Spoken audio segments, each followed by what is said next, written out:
Hello, good afternoon, good morning to some of us. Welcome to this webinar where we're going to discuss the FY 2025 CDFI and Native American CDFI Assistance, or NACA program, Technical Assistance Application.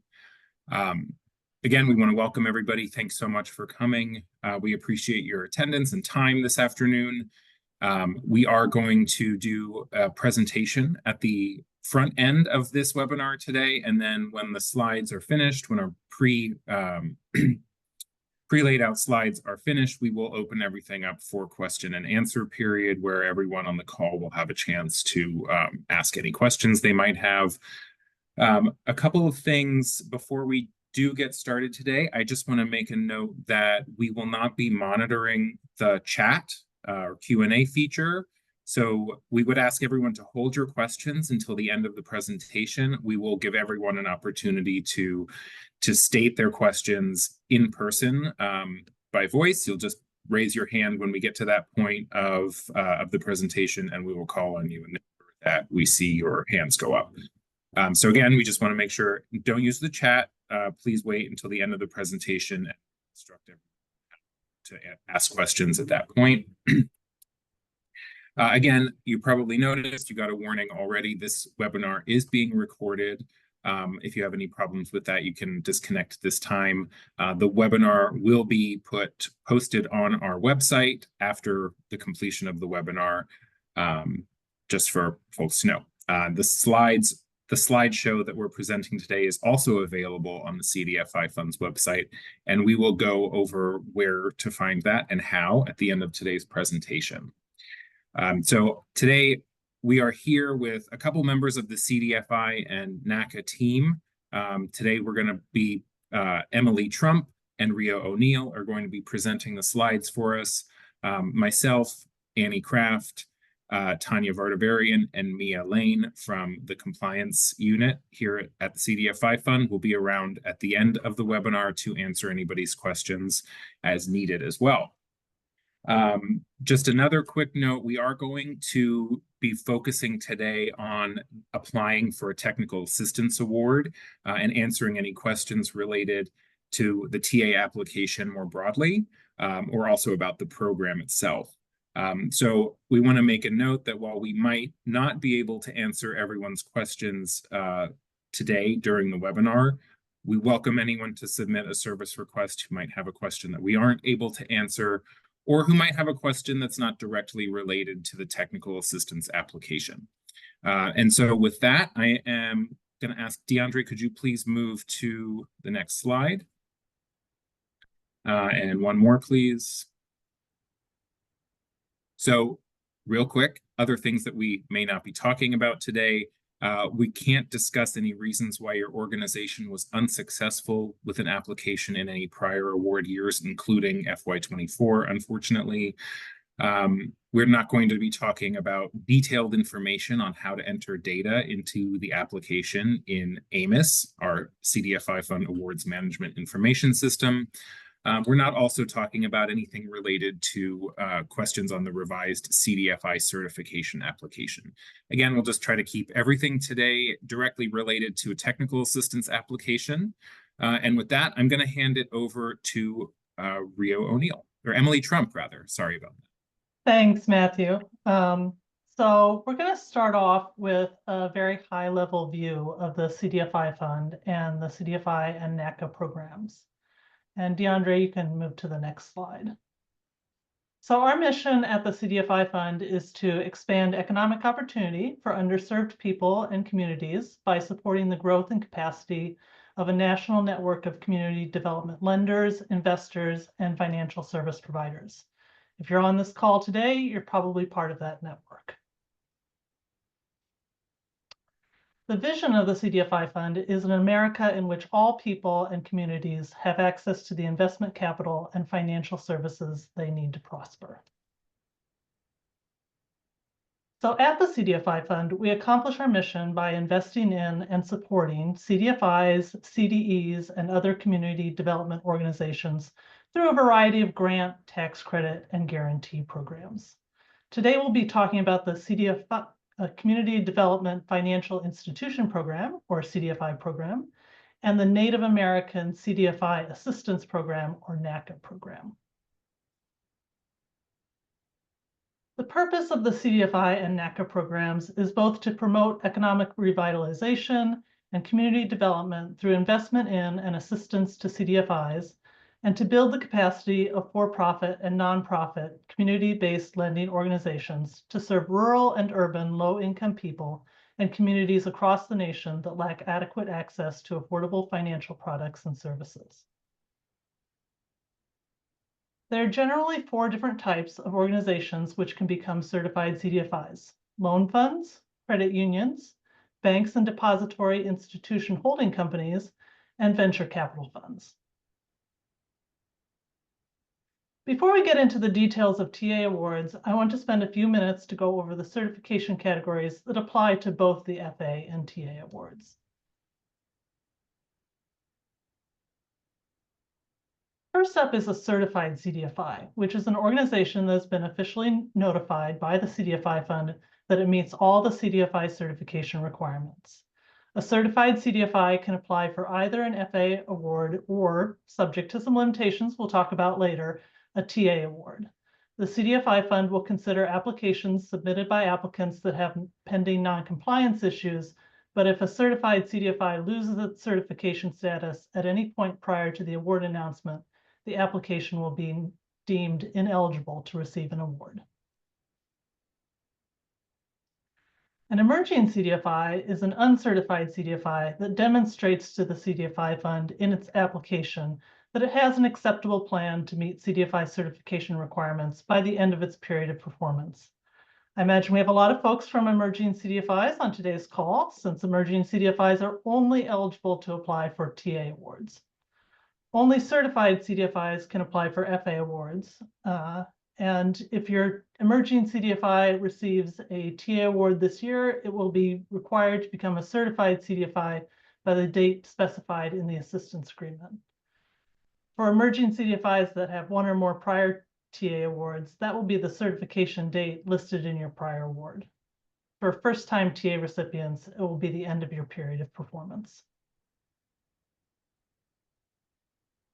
Our final certification category only applies to NACA TA applicants. Sponsoring entities are organizations that primarily serve a Native community and intend to create a separate legal organization that will become a certified CDFI. This eventual certified CDFI must also primarily serve Native communities. Sponsoring entities may only apply for a NACA program TA award and are not eligible to apply for FA awards or a CDFI program TA award. Sponsoring entities that receive a TA award are responsible for ensuring their newly created CDFI becomes certified by the dates specified in the assistance agreement.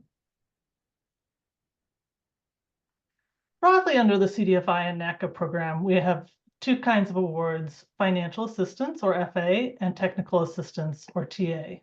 Deciding upfront which kind of award you want to apply for is key because the applications and eligibility requirements are quite different.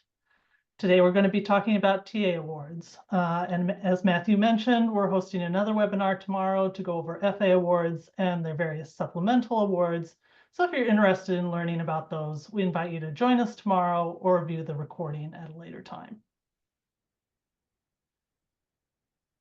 TA awards are available under both the CDFI program and the NACA program.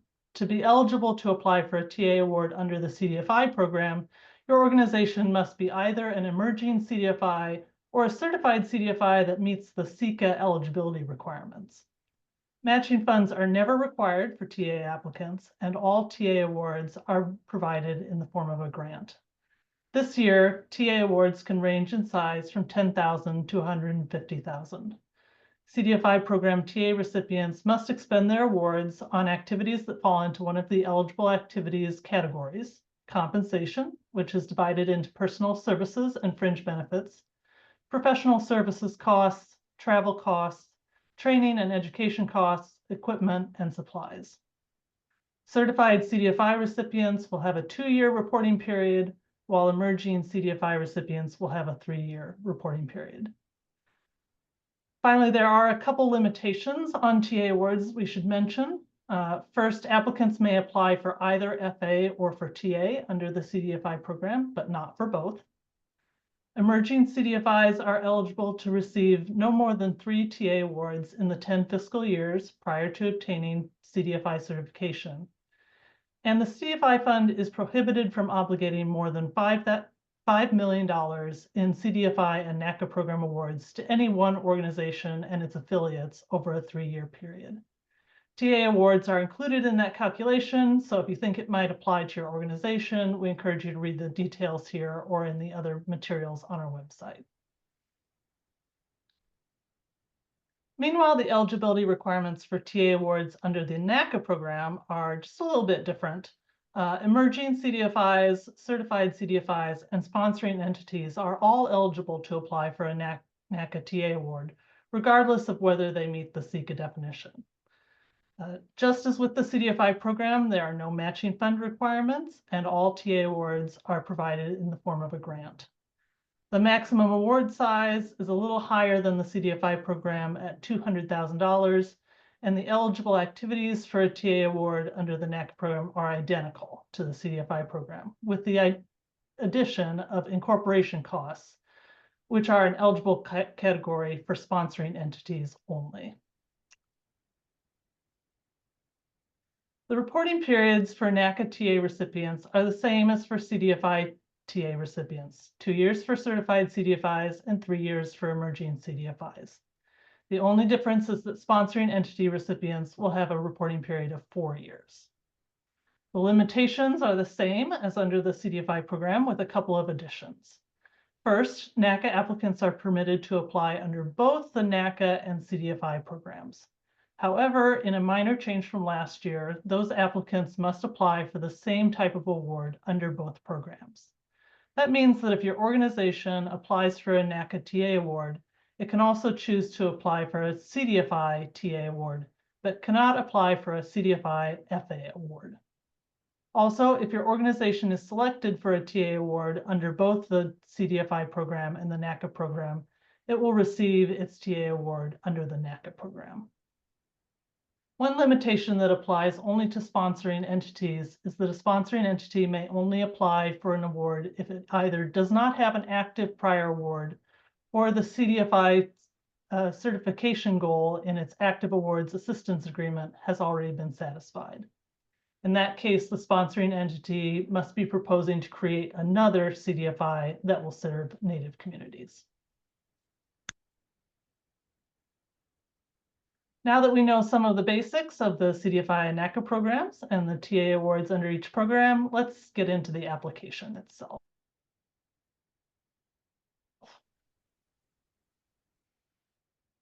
There are 3 main stages to the application process, all of which are critical to the successful submission of your organization's application. We invite everyone to review all the application materials that are currently published on our website under the CDFI program and Native Initiatives pages, which will help you ensure you don't overlook a critical component.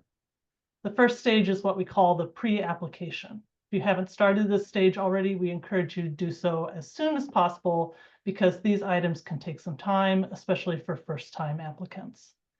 All applicants must be registered in SAM.gov and grants.gov and must submit an SF-424, which is a standard form for applying for federal assistance, via grants.gov. One caution I'll throw out on SAM.gov is that SAM registrations do expire, and you must have an active SAM registration in order to apply for and receive an award. So all applicants should review their SAM registration status to ensure it's up to date and not due to expire soon. Also, the SF-424 is due prior to the application deadline in AMIS, which we'll discuss in just a moment.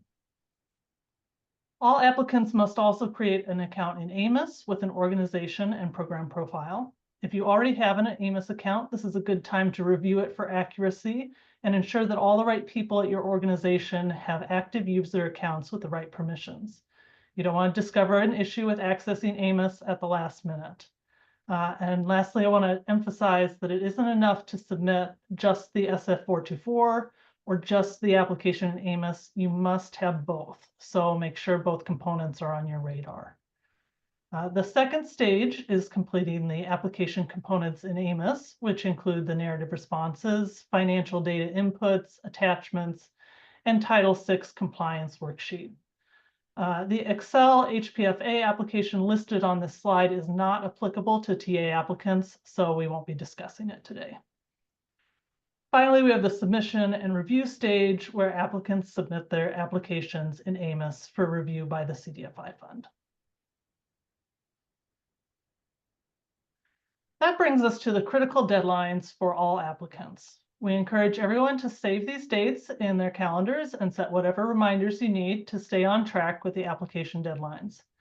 As I mentioned previously, the pre-application steps, which include creating an account in AMOS, obtaining a unique entity identifier, or UEI, as part of your SAM.gov registration, and submitting your SF424 through grants.gov must be completed prior to the full application deadline. As you can see, that February 18th deadline is fast approaching.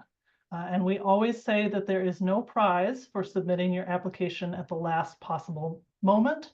And that applies doubly to grants.gov and SAM.gov because the CDFI fund does not operate or control those websites, so we won't be able to assist you if you run into trouble. I also want to point out that the CDFI program and NACA program are listed under different opportunity numbers in grants.gov, so please make sure you're submitting the SF424 for the correct program. Your SF424 must match the program you're applying under in AMOS. We also have deadlines for contacting the CDFI and NACA program staff and AMOS IT help desk. The deadline for contacting our staff with application questions is March 19th, or 2 days before the application is due. Again, I'd encourage you to get your questions in early if possible, as it can take us a little time to get back to you, especially if you have a complex question or problem. And the application itself is due in AMOS on March 21st. Just as a reminder, all of these deadlines can be found in the CDFI and NACA program NOFAs that are published on our website. And with that, I will hand this off to my colleague, Ria O'Neill. Ria? Thanks, Emily.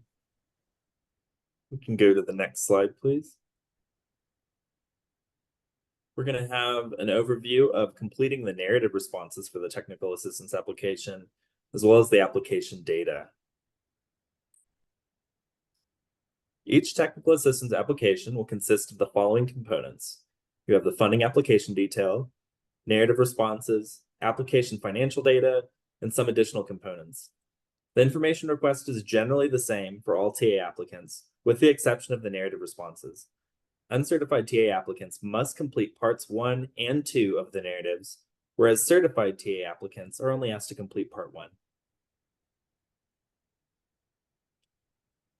The technical assistance application also requires the following attachments: resumes for key staff, an organizational chart, and if your organization is a non-regulated entity, financial statements. And a couple quick notes on the financial statements. Non-regulated applicants should provide audited financial statements for their most 3 recent historic fiscal years. Additionally, if the financial statements are consolidated with other entities, applicants are encouraged to provide unconsolidated financials, or at the very least, indicate where in the consolidated audit their financials are located.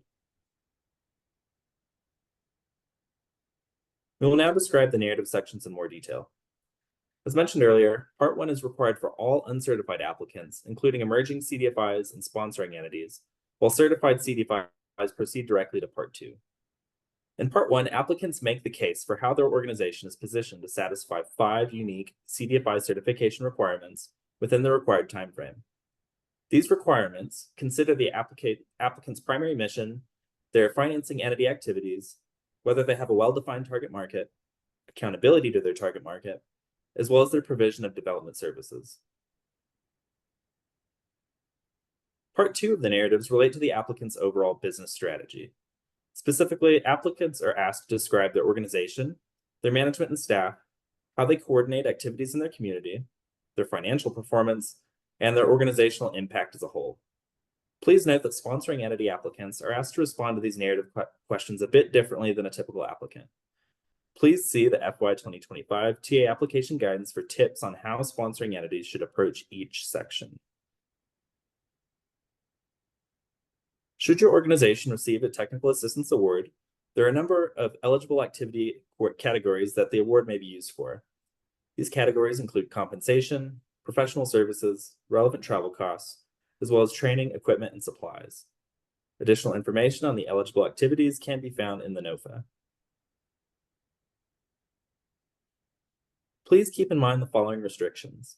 The TA award cannot be passed through, transferred, or co-awarded to other third-party entities without the express written approval of the CDFI fund. Some exceptions may apply if the recipient in question is a NACA program sponsoring entity applicant, or if they are a depository institution holding company applicant. Additional details can be found on this slide as well as in the NOFA. As a reminder, there is no matching funds requirement for the Technical Assistance Award. So for that reason, we're going to skip to the last item on our agenda, the application review selection, process, and reminders. If your organization would like to move forward with the TA application, please note that there are several key actions that will need to take place on separate systems and separate timelines. The first step involves creating an account on our Application Management Information System, or AMIS, submitting the SF424 via grants.gov, and entering your organization's EIN and UEI into your AMIS account. These steps must be completed on or before the deadline specified in the NOFA. The second step requires applicants to launch, complete, and submit their application in AMIS with all the required attachments and documents, including the Title VI compliance worksheet. Again, these steps must all be completed on or before the deadline specified.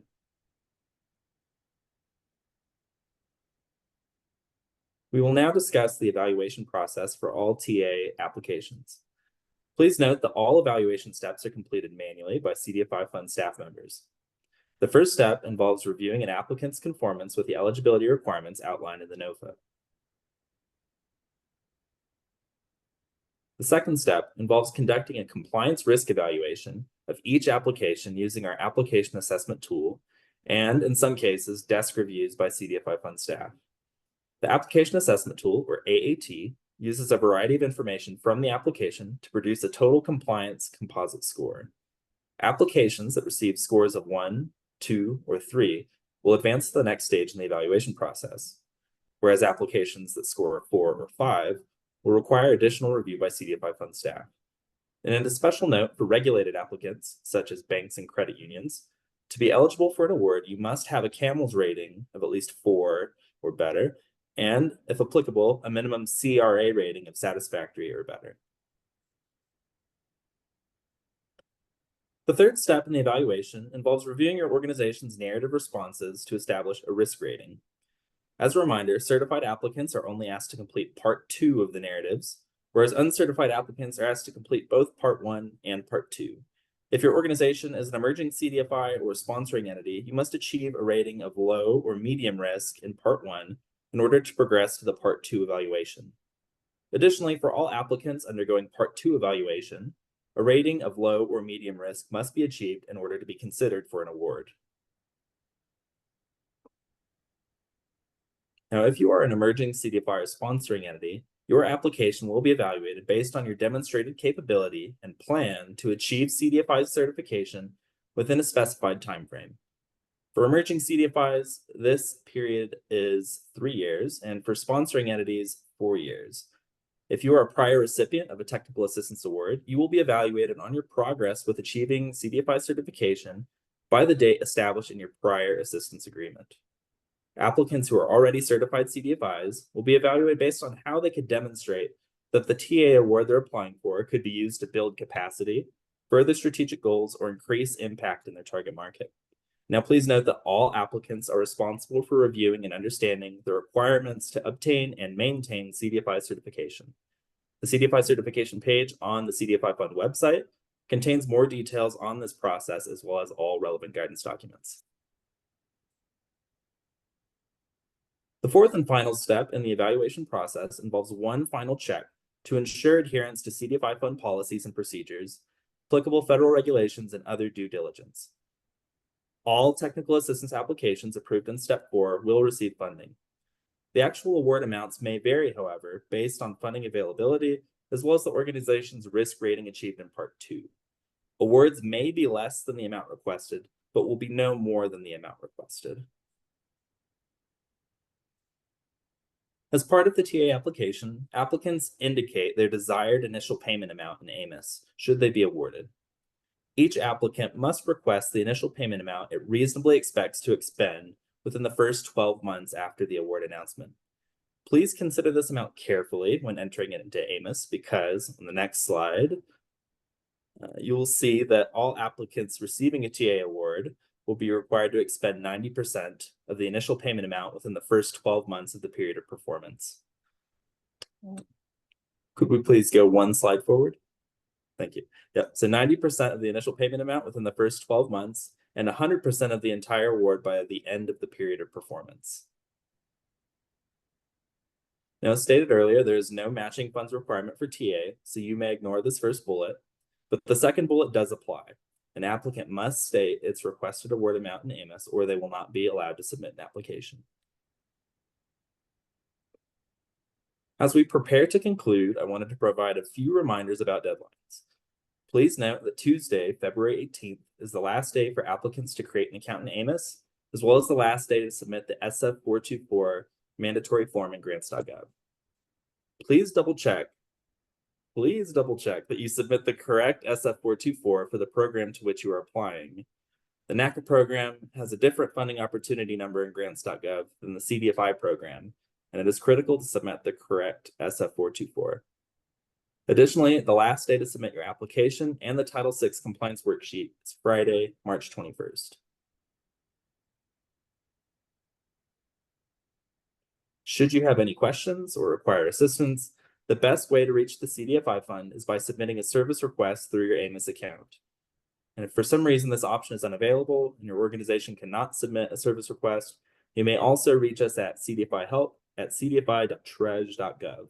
Please note that any and all questions pertaining to either SAM.gov or grants.gov should be directed to their respective help desks, because the CDFI fund does not maintain those systems.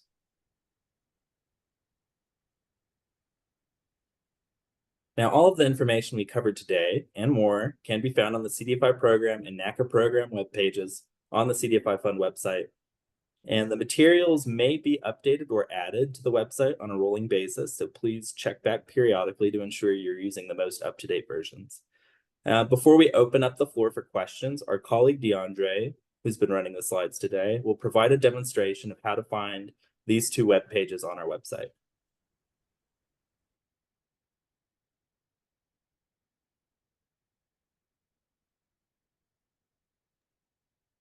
So from the landing page, you'll go to Programs, scroll down to the CDFI program or Native Initiatives, and then you can scroll down from this page, and you'll click Step 2 Apply right there.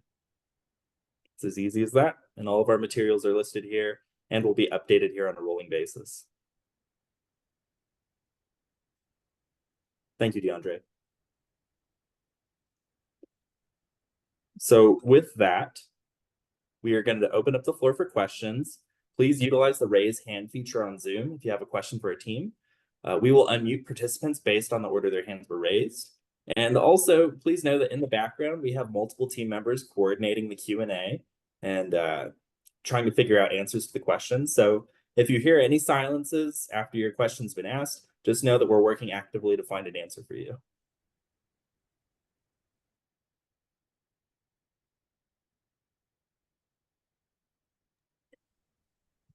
Okay, we see 11 hands raised. I'm going to unmute this one person. I can't quite make out your username. It looks like the word Supermind are in there. We'll be allowing you to talk first. Thank you so much. Greetings, everyone, and Happy New Year for all of you guys. I have actually two questions. The first question is, can the CDFI program, can an individual apply for it? directly through you, or they have to go through a bank or financial institution?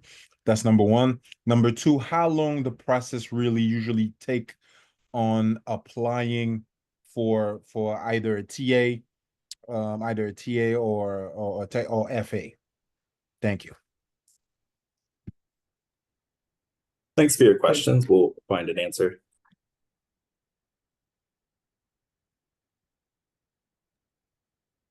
Hi, so this is Emily, and in response to your first question, no, an individual cannot apply for a CDFI or NACA award. It needs to be an entity that either is a certified CDFI or an emerging CDFI, an institution that intends to become a certified CDFI. And those are, as we said in the presentation, loan funds, banks, venture capital funds, or credit unions, not individuals. And there was a second part to your question, I'm sorry. Yeah, does Go ahead. no, yeah, no, I was gonna also, one thing I forgot to ask, can a 501c3 501c3 status organization can actually certify for a CDFI?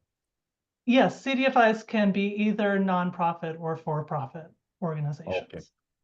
Okay, great.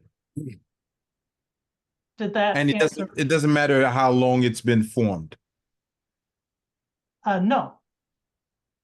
Okay, and if you have if you are waiting for the state, because you know, as 501c3 they have two status, they have the state status and the federal status.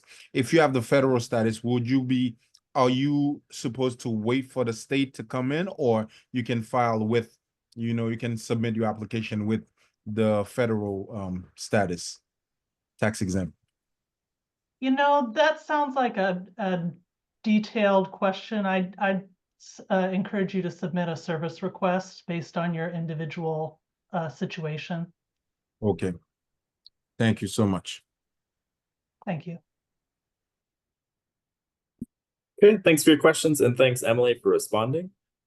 Next, also, I'll ask that once you're done asking your questions, would you please lower your hand so we don't get you mixed up with other folks. Krishna, you are up next. Oh, hi. Thank you for letting me speak. Well, one question you kind of answer, it doesn't matter, even if the nonprofit is new, that one can apply. Do you guys care at all, like the activities that certifiable CDFI have? For example, just launched it last year, or they have funded like 10 account or 100 account. Does that matter? Yeah, that's the only question. Could you ask the last part of your question again? I think your mic cut out a little bit. Yeah, I was asking, does it matter like how long the organization exists? And I think you can answer that. But the other question is, if it's a loan fund, does it matter like how long they've been doing it? If they're just doing a couple thousand, or a couple 100,000, or a couple 5-10 people or 100 people, does that matter to the CDFI if they want to apply for the TA? Hi, Krishna. This is Matthew. So I think I can partly answer your question. You don't need, there is not a requirement for having done a certain volume of work or a certain type of work in order to receive technical assistance. The key thing that you, as if you're an uncertified applicant, the key thing that the CDFI fund is going to be looking at is whether you have the capacity to become a certified CDFI. That's one of the big things for groups who are applying as uncertified applicants.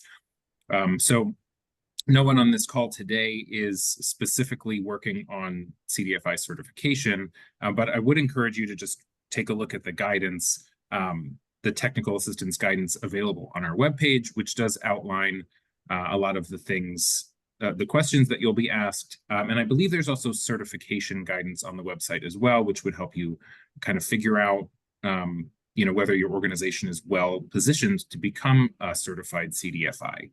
And as I believe was noted during the presentation, your organization, provided this is the first time you would apply for and receive a technical assistance award, you would have 3 years to become certified thereafter. Hopefully that answers the question for you. Yeah, good, quick one follow-up on that. So when you look at the, if they're able to be certified in next 3 years, what are the few things you guys look at? Like the team leadership and how many people are full-time, or the business plan. Can you share a few things you guys look at? So, and this is, I would encourage us to try and keep the topic of conversation close to the technical assistance application, but to the extent that, your ability to become certified is part of the TA evaluation process. I think that, the questions you're asked as under part 1 of the narrative, those are the questions that specifically concern your organization's ability to become certified as a CDFI. Those things, like primary mission, accountability, target market, etc. So those are the things that we're looking for in terms of determining your likelihood of becoming a certified CDFI from the perspective of technical assistance award.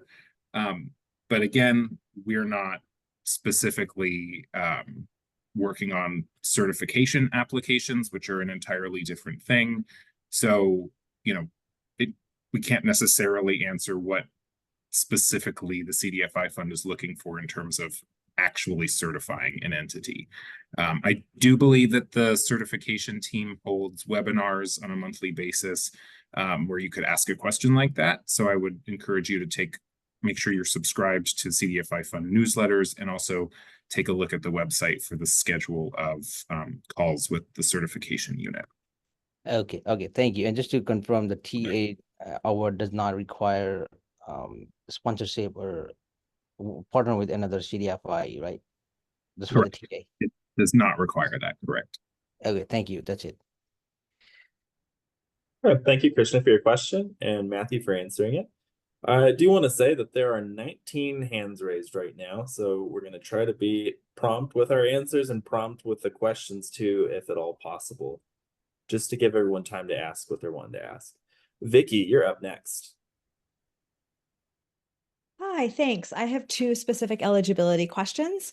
The first question has to do with the maximum of 3 awards for an emerging CDFI. If they received an award in 22 and then the double round 24, does that count as 3 awards or 2 awards? So the question is, are they eligible in 25 if they won a 22 and a 24 award? Hi, Vicky. Thanks for that question.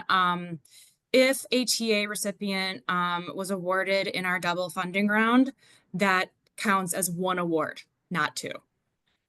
Okay, thank you. So if this would be their 3rd award, then if they won 22 and 24. Correct. Thank you so much, Annie. The second eligibility question is a little overlapping between TA and FA.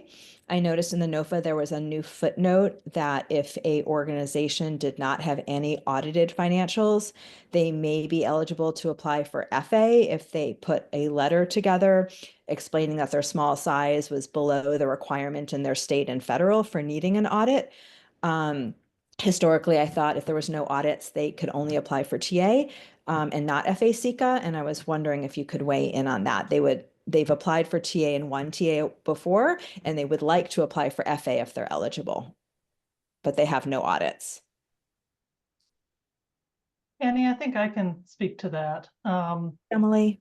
So yes, there are some added clarifications in the guidance this year for applicants, including FA applicants that do not have audited financial statements. That requirement has not changed in a substantive way. Audited financial statements were not required previously for FA applicants, but we've provided additional guidance on what to do if you don't have audited financial statements. Great, thank you for clarifying. Thank you, Annie and Emily, for answering Vicky's question. Next, Bria. Hi, good afternoon. Thank you. One quick question on the site. It says that the housing production application will be released at a future date. Is that date known?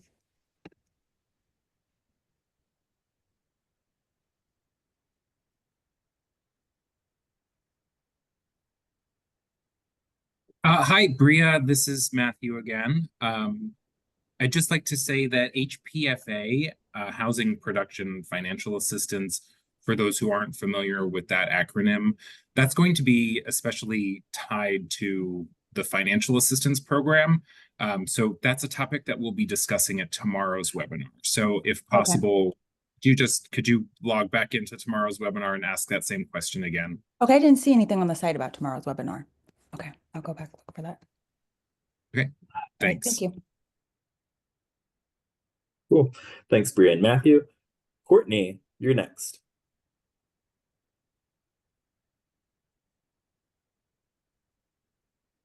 And Courtney, I think you're on mute right now if you're trying to talk. You were correct. Good afternoon. I have one question with two parts. We are a certified CDFI, and I think I heard you say that if you are currently certified, you must be SECA eligible in order to apply. Is that correct? For TA? Or can you don't have to be SECA? So it depends on the program that you're applying under. If you're applying under the CDFI program, Yes. you would be SECA qualified, yeah. But you- that's not an element for the NACA program. I just want to be Right. clear. So if you're applying for TA under the CDFI program, you must be SECA eligible. And so can you specify what SECA eligible is? I know it's smaller, but I can't remember the length of time in order to be considered SECA. I can tell you off the bat that is in the NOFA, that exact definition, but I don't have it at my fingertips unless one of our other team members wants to jump in. Hold for 1 second. I'm looking at the NOFA in the background, and I'll have it for you in just a second. Thank you.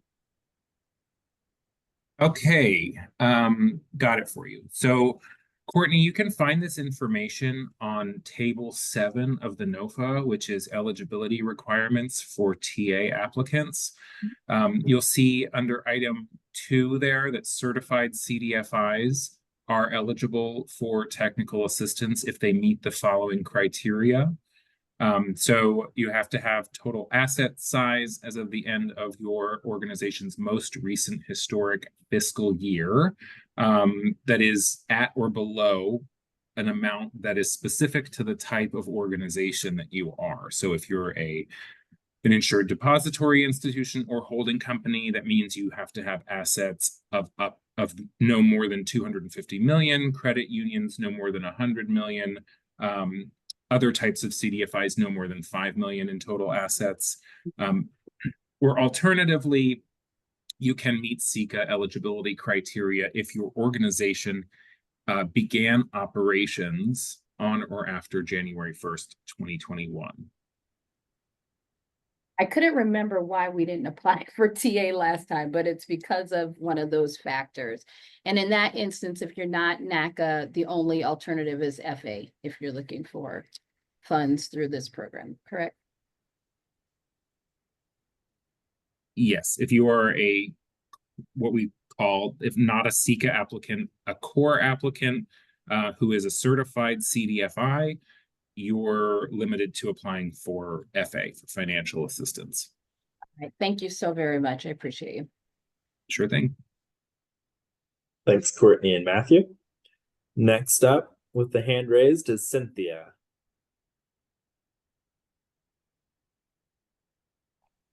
Hi, I'm with Native Finance in San Diego. I have 4 questions. 3 of them are concept and 1 is technical. Where would you like me to start first? Whichever one is on your heart right now. Okay, all right. The first one is, where do I obtain the form for the fiscal year 2025 NACA eligibility record?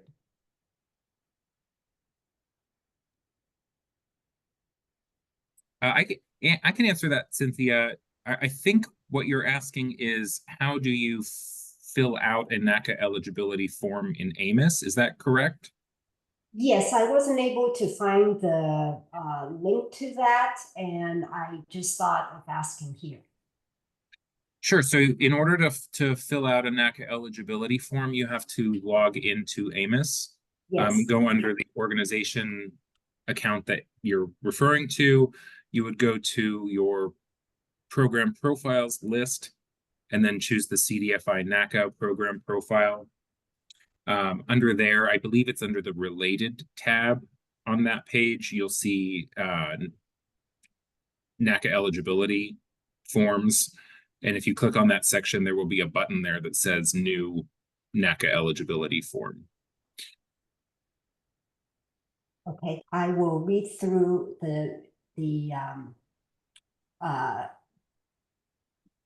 comments here. And then the other three questions pertains to the fact that we're funded by an ANA SES grant. And when we prepare our financial records, do we include revenues from that grant, or do we do something brand new afresh?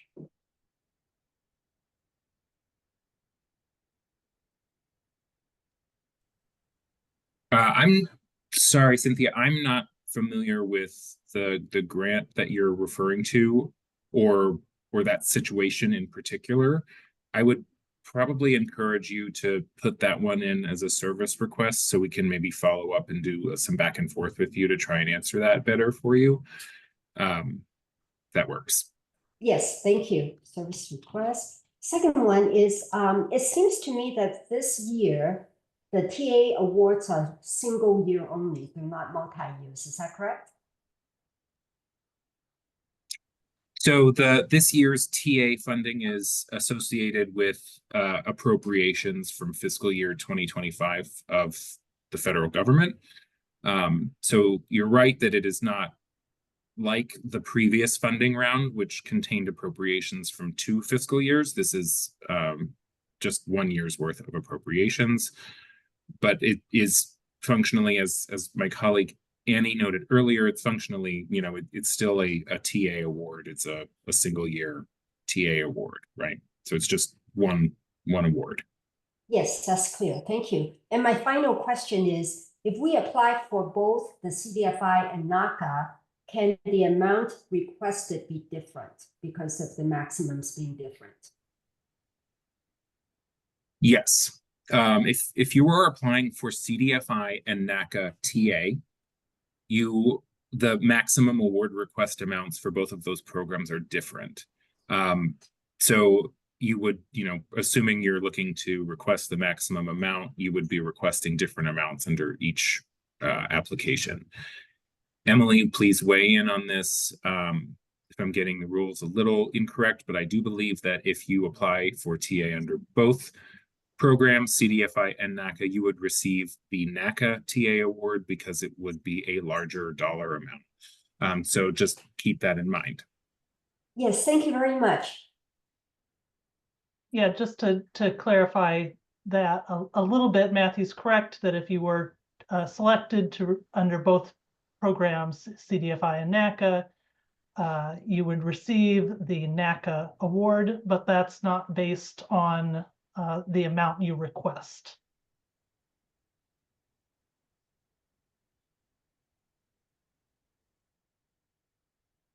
Okay. Cynthia, thank you for your questions. Oh, did you have something else? Fine. Thank you so much. Thank you, Cynthia. Thank you, Matthew and Emily. Next, we have Gerald Anderson. Yes, this is Gerald. Can you hear me okay? Yes, we can. Okay, thank you very much for taking the question. I had a real quick question about CDFI investors. If I understood correctly, the one of the mission parameters of the CDFI program is to help investors. And I was wondering if there was information on the website related to where we could find investors. Second question has to do with requesting an initial amount.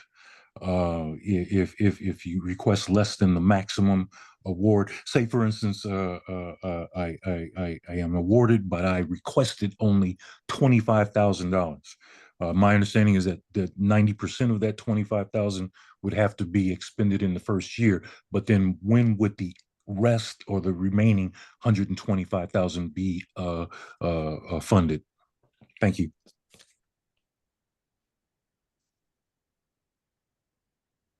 Hey, Gerald, thanks for asking that question.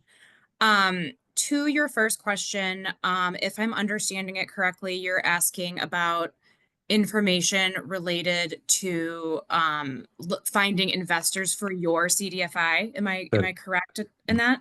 That is correct. Yeah, so that's not something that the CDFI fund it's not, you know, our main purpose is to manage our programs and provide grants and other types of investments to CDFIs. We don't have that type of a service, but you know, there are various industry groups in our space that do work similar more on that front. Okay. Your second question was about initial payment. You're correct that when completing an application, you will input an initial payment amount or a first payment amount into AMIS. If awarded, you will be required to expend 90% of that by year one of the period of performance. If that first payment amount is not your full award amount, you will need to submit a subsequent payment request before the end of your period of performance for that for the remainder of your award. And that could be one or more depending on the specific situation. Does that help? Yes, absolutely. Thank you very much. Of course. Thank And you, thank you Gerald. for your work. I appreciate it. Thank you so much. Thank you, Gerald, and thank you, Annie. Next, we have Hannah. Hi, everyone. Thank you very much for holding today's webinar and for responding to the questions. I have just one quick question for you all. So the February 18th deadline for the submission of the SF424, it said in the webinar today and in parts of the guidance that it must be submitted by February 18th, but in other parts of the guidance, it says validated by February 18th on the grants.gov platform. So I was just hoping if you all could clarify that a little bit, because if we submit our SF424, then what should we expect happens next in terms of and should we be waiting to take the next step in AMIS until that is validated? Thank you.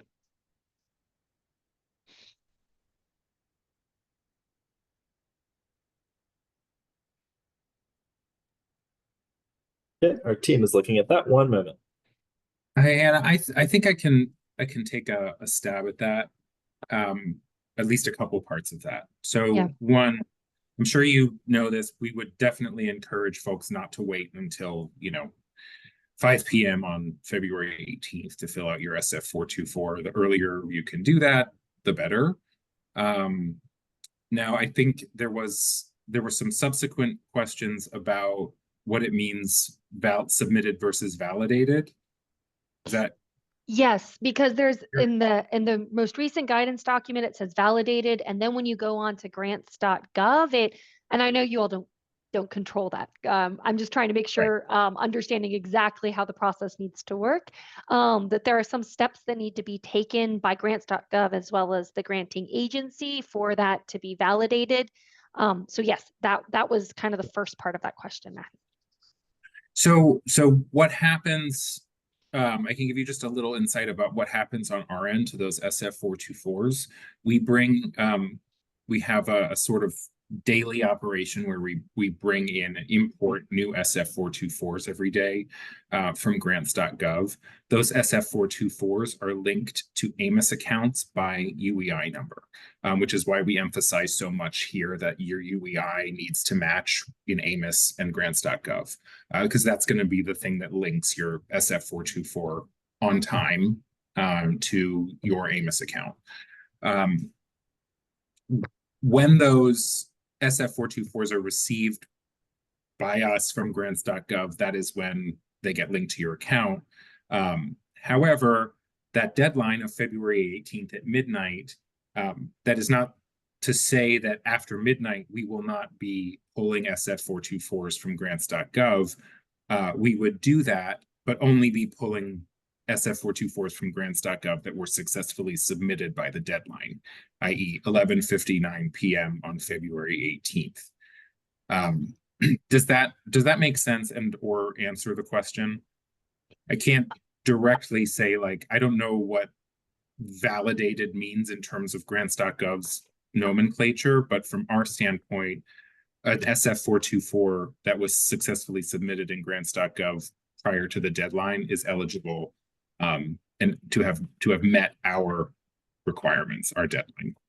Okay, that's really helpful, Matthew, because the validated language comes from the TA application guidance on the CDFI Fund website. And so that's why I just wanted to make sure if we had our submission in that was what we needed to do to kind of meet that deadline. And then it sounds like that will then go into AMIS and we're good to go to take the next step once that's there. Yes. And they are brought in on a rolling basis again. So like if you've done it, I know we had a little technical issue earlier this week where a couple groups SF424s weren't linking properly. I think we got that figured out.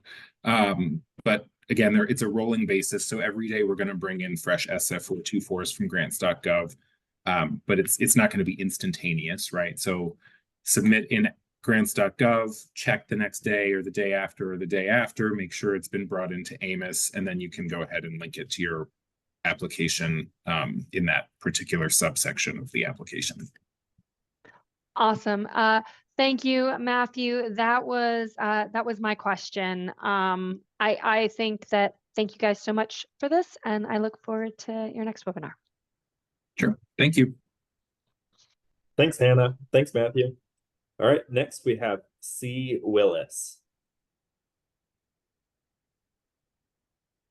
Hi, thank you for the webinar and taking our questions. My question is whether or not credit unions have to have low income status for FA or TA grants.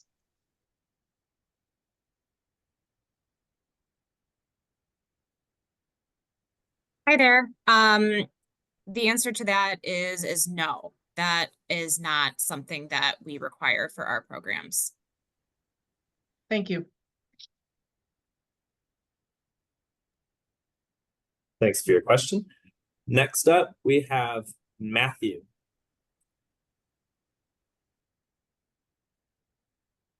Hi, so my question is, if our organization is a certified CDFI and we were an award recipient for fiscal year 2024 for the TA award, are we eligible to apply again in fiscal year 2025?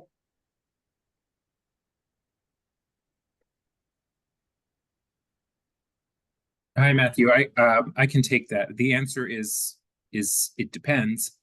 If the only factors are that you received an award last year and you're an uncertified applicant, then yes, you can apply again this year. Is that your situation? No, we are a certified CDFI. Okay, you're a certified CDFI, and then I presume you must have met the SECA eligibility criteria for the 2024 round, and I assume you still meet the SECA eligibility requirements for the 25 round? That's correct. Then you are, there is no limit to the amount of times that you can apply for TA in that circumstance, as long as you remain eligible as a SECA applicant. If you're a certified CDFI, the same limits about no more than 3 before you become certified don't apply to you at this time. All right, thank you so much. Appreciate that. Yep. Okay, thank you both. C. Willis, I see that your hand is raised. I don't know if that's intentional or not. We have other folks with hands raised. We're going to get to them first, and then we'll circle back to your question if you still have one. Blair, you are up next. Okay, good afternoon. My question is, are emerging CDFIs sort of competing with established CDFIs, or is there an allotment of TA dollars specifically for emerging CDFIs? Hi, Blair. The answer to your question is no. You are essentially for technical assistance competing against yourself. So the object of receiving a TA award is to demonstrate, if you're an uncertified CDFI, it's to demonstrate that you know have the capacity to become a certified CDFI. If you're applying as certified, it's a slightly different criteria, but you are not, in no way are any TA applicants competing against each other. It is not the same nature as FA, where we compare scores and make cutoffs based on scoring thresholds. That doesn't exist for TA. So for TA, it is basically, have you demonstrated that you meet the criteria for receiving a TA award? And if the answer to that is yes, you would likely receive one. Does that help? A little. It's encouraging, but I'm not sure if you're saying that that the goal is to develop more CDFIs, so there is designated funding for emerging CDFIs. Do you get what I'm saying? Because it seems like there's going to be CDFIs that are applying specifically for TA, Yes. as well No, as emerging definitely CDFIs. get that. Yeah. Right. Okay. So I understand the question. I guess the answer is still no. There is no competition. This is okay. It is not a competitive quote unquote program in terms of you are being looked at in comparison to other TA applicants, regardless of whether they're certified or uncertified. Got it. The amount of money that is used for TA is like all of this comes from the same pot of money, the FA and the TA awards, and that is something that we sort of do in-house. But just rest assured that there is no competition between certified and uncertified. There's no quotas for percentage of certified versus uncertified. That's not something that we're looking at. Okay. And then my second question is, I worked on our SF424 and just wanted to be sure that to the extent that the SF424 is saved, it is also submitted. There was not really a submit option. I could only save it, review for errors, or close. So I chose to save. Is that the equivalent of submit?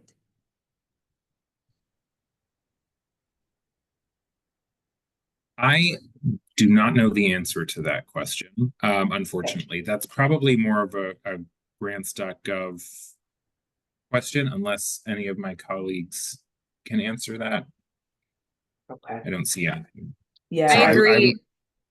Yeah. I was just going to say that I agree that that's a grants.gov question. The portion of it that relates to your application in AMIS is once it has been validated, you need to link it in AMIS, like you need to take a step in the application. But I believe based on how you phrase your question, it's more of a grants.gov thing. Alrighty, thank you so much. We appreciate your questions, Blair. Next up, we have Maggie Johnson. Everyone, I'll try to be brief. We are an emerging CDFI loan fund in Connecticut. We are recipients of 2 TA fundings. The most recent was last year, and we are in the process of applying for the 2025 TA funding. We are not yet eligible to become a CDFI, so we have not begun that application, although we will do that later this year, this calendar year. We have not been funded for the 2024 award that we received, which was the double award. So now when we're funded, we're going to be expected to expend a significant portion of that first round of funding over the 3-year period. If we apply for the 2025 funding, it's possible that those fundings will overlap. So we would have to demonstrate a significant deployment of those grant funds, correct? In the same short period. One for last year's funding, we don't have it yet, we can't deploy it. And then one for the future funding. Does that make sense? They'd be layered. Hi, Maggie. Yes, that does make sense. And it's a good question, but the answer is a little nuanced.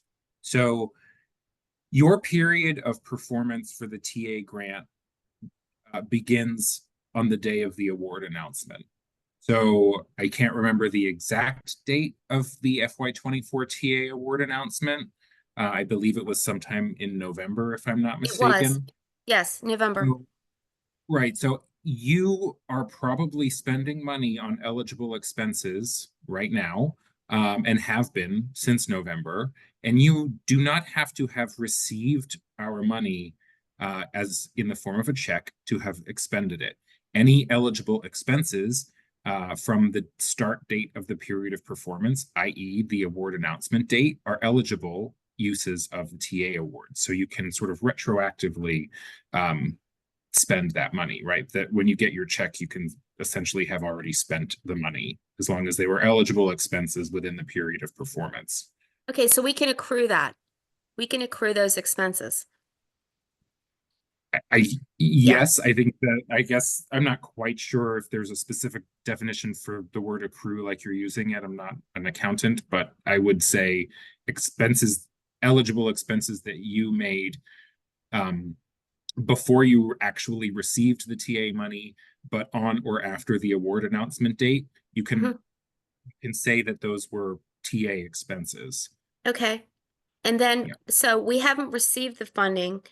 Then when we apply, and if we are successfully awarded for the 2025 award, if we receive that in a timely manner, there might be some overlap. And to your point, that starts with the date of that award letter. Then I would accrue expenses against that funding. So we could have a period of almost double funding where we would have to demonstrate all of that, right? It doesn't, because of the delay of last year's award of capital, they haven't sent any of it yet. When you, let's say we're awarded in 2025. Let's say we get the award letter April 1st. If we still haven't been funded for 2024 by April 1st of 2025, it wouldn't move that date out, right? It would start the 2025 award, that would start on April 1st, whether we receive the funding or not, right? So we're going to have layered awards. So go ahead. Sorry, Amy. Maggie, go ahead. Okay. If I'm understanding what you're saying, Maggie, and please correct me if I don't, you're bringing up the possibility that your organization, if awarded in 2025, would have funds to expend from the 24 award, overlapping when you have funds to spend with the 25 award.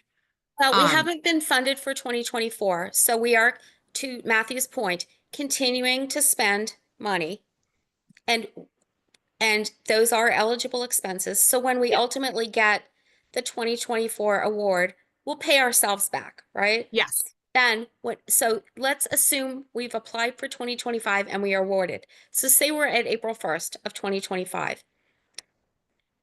I will have to continue to demonstrate expenses booked against the 2024 award, spending in that column, and now start booking expenses to spend in the 2025 column. So I'm just making sure that because of the delay of last year's funding, they haven't sent anything. You're not going to move out or bump out that timeline at all. You're going to say, if the award letter came on April 1st, you start as of April 1st, just like we started in November, Matthew. Does that make sense?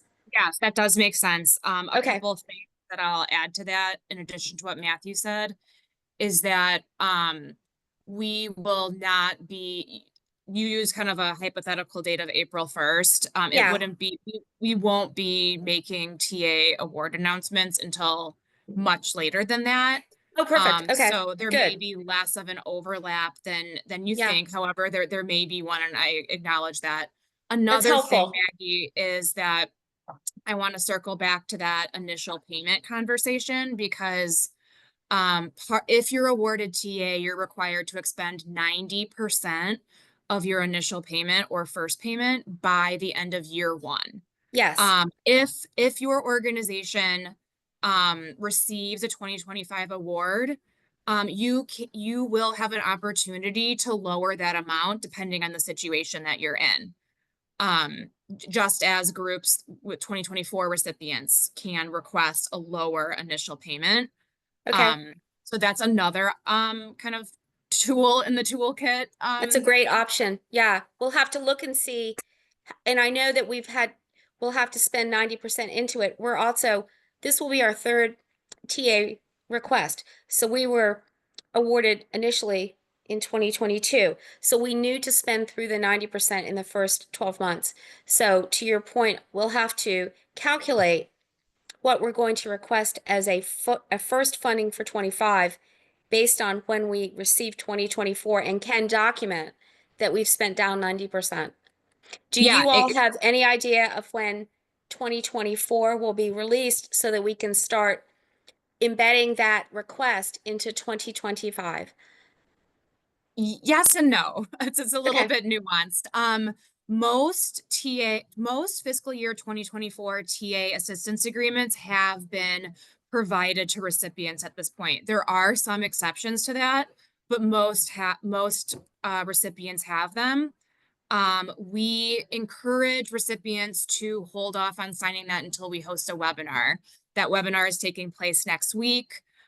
So hypothetically, if you know, there's factors that can change this, but many groups will be in a position to sign, and then the CDFI fund will do their review closely thereafter. But Maggie, if you want to have some more back and forth on your particular situation, we can definitely have a conversation via service request as well, if you want to kind of get more granular on this. We're happy to do Yeah, that. that would be awesome. Thank you. I appreciate all of your help. Thanks so Yeah, much, of course. everyone. Yeah, thank Okay. you. Thank you. Thank you, Maggie. Thank you, Matthew and Annie. Next, we have Keith. Hello, long-time listener, first-time caller. I'm with the group, we're a nonprofit, 50c3 nonprofit loan fund. We make rent loans to low-income renters to help pay directly to rent, no fees, no interest. And we've been doing this for like 3 years. All of our funding has been from housing partners and foundations to date. So this is our first federal Fandango. So thank you for your patience in advance. I think this question is a little out of scope in that we're stuck in the pre-application phase. Every time we go to sam.gov, it says disabled for maintenance. Is this an us problem? Is this a SAM problem? This has been happening for about a week and a half, 2 weeks now. It's concerning. Hi, Keith. Welcome. Thanks. That is the first that I think anyone on our team has heard of that issue. Unfortunately, it's frustrating, but unfortunately, we can't really troubleshoot problems with sam.gov or grants.gov because they're government-wide systems that we just don't have any control over. Sure. But we do have information about how to contact those websites. That would be fantastic. Yeah, because banging my head against the sam.gov wall hasn't worked yet. Yeah. I'm not optimistic that it will in time. And I'm very cognizant of the deadline on the 18th. I want to make sure we hit that gate. I would definitely encourage you to try and do it as soon as possible, but I do want to just like reassure you a little bit that the SF424 is not a particularly, it is not something that's going to take you 150 hours to complete. It is a relatively, perfunctory form. So Oh, yeah, I'm if you not, can- I'm not concerned about the amount of time that it takes us to complete things as the amount of time it takes the UEI to be generated and, that sort of thing. I see. And so Yeah. like that, it's like we need this UEI to go to the grants.gov step, to go to the AMIS step, and we're stuck on this one. So yeah, any kind of alternate routes that you can suggest, whether that's a phone number or an email or what have you, that would be greatly appreciated. Yeah, And I'm sorry. I think I misunderstood. I didn't realize you hadn't gotten like a UEI or registered yet in SAM.gov right. at all. So I was able to go to the login.gov and get a login. Cool there. But every time I go to sam.gov to try to sign up to get the UEI, it says disabled for maintenance. And it's been doing this for literally weeks, and I try often. I don't know why it's like that. I suspect me I can problem, tell you. but I mean, I can tell you that we've been receiving SF424s for the program. I'm not quite sure what's going on there, what you're referring to in SAM.gov. Emily, the contact info for the Federal Service Desk is in the guidance, right? In the FA guide or TA guidance. Yes, and also DeAndre, would you be able to pull that up? It is just 2 slides back from where we are right now. This is Blair quickly chiming in that sam.gov is operable as of today. I was able to go in and update. maybe it's a me problem. Okay, but yes, I screen captured this contact one earlier. Thank you. I'll call the phone number and see if I can hunt a person down there. The other question I had was I heard something about 3 years of audited financial statements. We were incorporated in 2022, and we have financial statements. We've been keeping track of things, but we haven't paid for an audit. It's spendy, and we're trying to help people, right? So we have a financial compilation from last year. We haven't finished our taxes for 2024 yet, and so did I mishear the whole audited financial statement thing? Am I getting confused that that's required if we want to get financial assistance? And because I thought technical assistance was kind of part of that, like getting ready thing. Can you clarify the audited part for me? Yeah, I think the short answer is that audited financials are not required unless you have them. If you have audited financial statements, we ask that you submit them. And I think that's where things can get a little tangled up. Sure. But if you refer to the detailed guidance on our website, it'll guide you through what you need to do if you don't have audited financial statements, which, as you say, is a very common scenario for TA applicants. Gotcha. Because they're often new, often small, not receiving audits yet. So that's normal and nothing to be concerned about. Okay, great. Thank you so much. Really appreciate the time. Thank you, Keith. Next, we have Michael. Yes, good afternoon, and thank you for taking my questions. Appreciate the information so far. Mike Borges, I'm the Executive Director of the Rural Housing Coalition of New York. So we are a statewide organization, nonprofit 501c3. We serve rural nonprofit housing community development organizations. Serving rural communities in the state, and we are interested in getting some TA money to create a loan fund that would lend money to the nonprofit housing community development organizations to build housing and do other community development work. So is that like an eligible entity for TA funding? Hi, Michael. If I understand you correctly, it sounds like what you're proposing is to use the TA money to form a new entity. And if that is the case, the answer is no. Unfortunately, you cannot use that. You can't use TA for that purpose. I believe Rio mentioned during the presentation that there are a few Very limited exceptions to that, and those apply to bank holding companies who are going to expend the TA through a subsidiary bank, or a native organization that's applying as a sponsoring entity. Any other technical assistance applications, you cannot use your funds to pass through to another organization, and incorporation costs are not eligible uses of TA either, again, unless you're a sponsoring entity under the NACA program. So our organization could not be a lender then? Is that, because I wasn't sure whether we needed to create another organization to lend money or not. No, the organization that receives TA or that applies for TA, that should be the organization that is either already a certified CDFI or that will itself become a certified CDFI.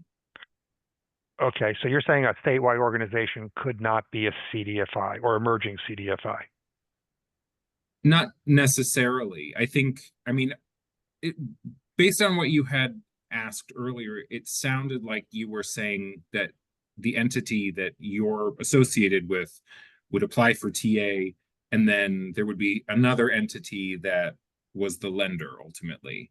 Well, we would use the TA money to create a loan committee, hire a staff person to administer the loan fund, and to do all that sort of create the infrastructure for us to be able to lend money to other nonprofit organizations in rural areas of the state to facilitate, community development housing. Okay. All right. Thanks for clarifying that. I think I misunderstood you. That does sound like an eligible use of TAs, building your organization's capacity and ability to itself become a certified CDFI. Just keep in mind that when you apply for TA, if you do receive it, your PG&Ms for receiving TA would be that you have to be ready by the end of the second year of your period of performance. You have to have submitted a certification application to become a certified CDFI. And by the end of year 3 of your period of performance, you would need to achieve CDFI certification. So I don't know if you've thought through the timeline yet, but just, it sounds like you're in the early processes. Just maybe think through the timeline and your ability to do it within that. Keep that in mind as you consider applying for TA. But overall, what you're proposing seems like an eligible use. Is that helping? Yes. I have to say, though, this is a very daunting application process. And does your folks have a list of consultants who can assist organizations to jump through all these qualifications to make it easier to apply? Because I find this is very daunting for organizations that never have done this. Like the previous guy was having problems with Sam. I mean, applying for federal funding is very daunting. And so, do you have a list of folks who have done this kind of work before who we can tap into for expertise and assistance? Well, I would say that we definitely appreciate that this is a difficult process. We definitely understand that. We do our best to try and make things as clear as we can. But it is, it's a complex thing and it's a lot of money. So, there are lots of safeguards and things that have to be done. We do not keep a list of consultants who are, able to help you, or we can't necessarily recommend a consultant to help you. I know there's a lot of consultants on the line today. I'm sure they're listening very carefully to you ask that question. I can't necessarily recommend anybody personally, but know that there is an industry of folks who I believe, are around and exist to help organizations become certified CDFIs. You wouldn't find that list on our website, but you would certainly be able to find that likely with a little bit of. I was hoping you would use the chat so that I could do that. But in case of any of those folks who are on the call who are, my email is mike@ruralhousing.org. If you're interested, if you're a consultant, I would definitely need some assistance in applying. Thank you for your responses. Sure. Thanks, Michael. Thank you, Michael. Next, we have Carly. Hi, can you hear me? Yes, we can. Okay, great. I have two questions. The first one I believe is already answered, but I'll just confirm.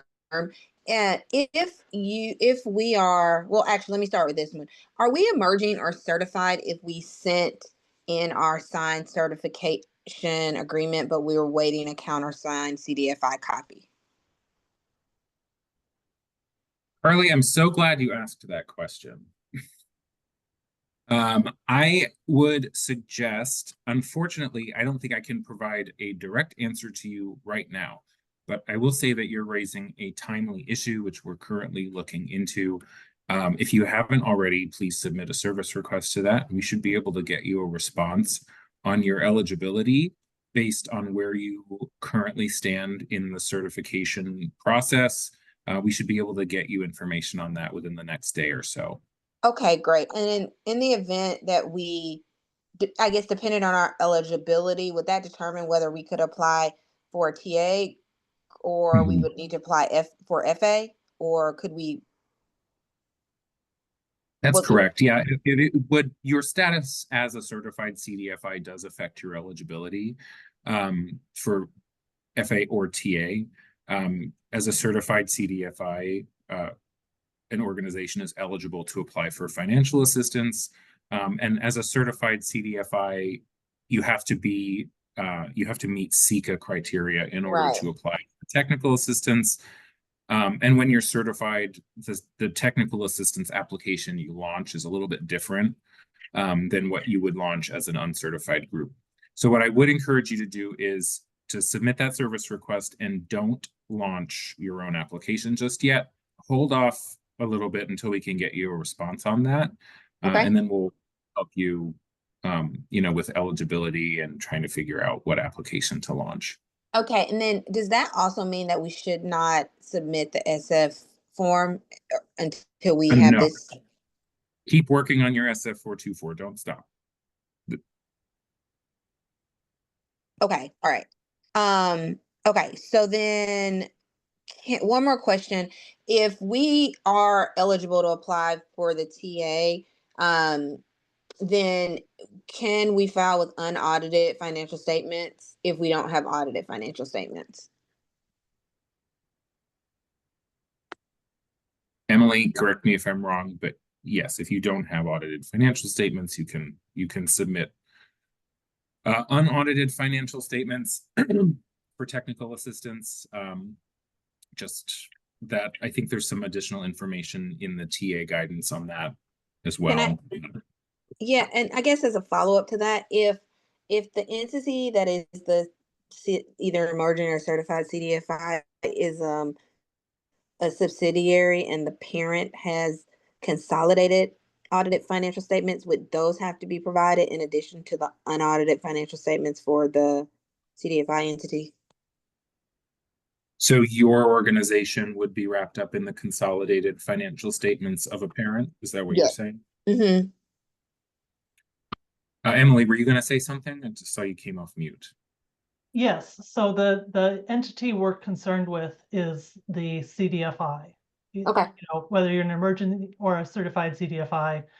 So if your financial statements are consolidated with a parent company, we would ask you to show us where that breakout is. That can look at different ways based on those financial statements. But if you have those separate unaudited financial statements from the entity that's applying, the CDFI, that's what we're asking for. Okay, great. Thank you. Thank you. Thank you, Carly. All right, next up, I believe we have Gufran. Good afternoon, everybody. Thank you so much for taking my question. So we are a new 501c3. We do not have any historical performance and we do not have any financials. Can we still apply for the TA based on projections? That is one question. My second question is, what are some common reasons emerging CDFIs applications are rejected? Thank you. I can take your question, I'll do it in reverse order. Well, actually, no, I'll answer it in the order you asked it. You may apply to the technical assistance program regardless of whether or not you have been newly formed, whether or not you have already engaged in providing financial services or financial products. That is not a prerequisite to applying for TA. As an uncertified emerging CDFI, I would say. What is critical is that you demonstrate your organization's ability to become a certified CDFI within the period of performance, which in this case is going to be 3 years. So I would say that sort of leads into, part of the answer for what what the second question you asked is, if your organization fails to demonstrate that it will be able to become a certified CDFI in 3 years, that would be one reason why an organization might be denied a technical assistance award. Being denied a technical assistance award this year doesn't necessarily mean you should never apply again. It might mean just that it seemed like you weren't going to make it in 3 years, for instance. There's more information on how we evaluate technical assistance applicants in the NOFA, as well as in the guidance. And we do have a document, which I think I just learned was not put up on the website, but we'll get it up as soon as possible, a technical assistance evaluation process document, which also outlines in detail our steps internally on what we look at and how we evaluate technical assistance applications. Well, thank you. Appreciate it. One last part. So if, let's say, our applications is rejected, then do we have to wait for a certain time frame to reapply, or can we apply next year? Thank you. Sure. You would have to wait until a NOFA is released for the next funding round. And generally, that usually happens once every fiscal year at about the same time of year. But, sign up for updates on the CDFI Fund's website and you will receive emails about, I know there's always an email that goes out that says, get ready to apply because, the CDFI NACA funding rounds are going to open in a couple of weeks. So you would get notifications like that, that would, allow you to think about getting ready to apply. Thank you. Sure. Thank you for your question. Thank you, Matthew, for answering that. Next, Jeff Bailey. Hi, can y'all hear me? Yes, we can. So, thanks. I've got a question about the fiscal year versus calendar year dynamic that you guys have explained in the application guidance. So the so far unexplained part of this that I am seeking clarification here on is based on call report data being based on calendar year, whereas a credit union's fiscal year may differ from the calendar year. So in an example where, say, a credit union has a 3/31 fiscal year end, the call report data would not necessarily reflect a 3/31 fiscal year because it's based on the calendar year. So it seems like the option would be submit the 3/31 call report, which would only reflect 3 months of activity, or a 12/31 call report, which would reflect 12 months of activity, but would not align with the credit union's fiscal year. So, Jeff, I think, are you referring specifically to as a regulated institution, correct me if I'm wrong, other folks on the for technical assistance, I don't think you'd be required to submit call reports. Historic financial data. Yeah, that's the historic financial data. Audited financial statements is something that we ask of unregulated, loan funds, venture capital funds, et cetera. The CDFI fund does direct outreach to all the regulators, including NCUA. So there is, we look at things like your CAMEL score, et cetera, et cetera. If you're applying for FA, I think there's a separate question about credit union fiscal years, like internal versus external. And from the CDFI fund perspective, the fiscal year end of credit unions, all credit unions regulated by NCUA is 12/31. That guidance comes from NCUA and it's related to the, I believe, the National Credit Union Act or something like that. Emily, do you have something to add? It looks like you might have something that you're looking into. No, I don't have anything to add, but I'd say if you're still not sure what to do, submit a service request and we can look into that and get back to you. Okay, thank you. And Matthew, the explanation you provided is generally aligned with the understanding that I have. And I think you're right. I may have gotten ahead of myself in thinking of FA rather than TA here. But the only thing that wouldn't be accounted for in your description would be for state chartered credit unions. They may not be insured by the NCUA, and therefore they may have a fiscal year and that does not align in the same way that all federal credit unions may have. But thank you for your time. Sure, thank you. Thank you, Jeff. Next on our list, we have Jessica Flowers. Hey there. A question. I was wondering if you could go back to the deadlines slide, and then I have a question kind of just related to that. Just for clarification, I believe I know the answer, but once the SF424 is submitted via grants.gov, does that then trigger the application documents to show up within AMIS? And at that point, we would be able to access whatever documents necessary to complete the narrative application portion within AMIS? Yes. Okay. That understanding, Jessica, is correct. Once your SF424 is validated, you should be able to attach it to your application in AMIS in section 3. Yeah.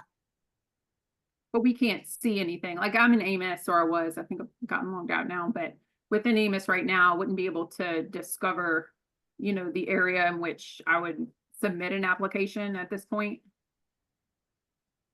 So just to add to that a little bit, Jessica, whether or not you can still launch and work on an application regardless of whether or not you have an SF424 completed and accepted, you know, and showing up in AMIS. So I go into there's a document on the webpage about, I think it's called AMIS Training Manual under the technical assistance page that DeAndre took us to earlier. We'll explain a little bit more about how exactly to launch an application. Okay. Sorry, Annie, go ahead if you would. No, I think you covered it. Does that answer your question, Jessica? Yeah, I'll look for it. Like I said, I'm in AMIS now, and I've just kind of searched around myself, but I'll reference the documents too. Yeah, the thing I'd say, Jessica, is that nothing will appear in AMIS just because the 424 has been submitted. You'll need to launch the application in AMIS, and then you will see an area to attach the 424 to that application in AMIS. Got it. Okay. Great. Thank you all. Appreciate it.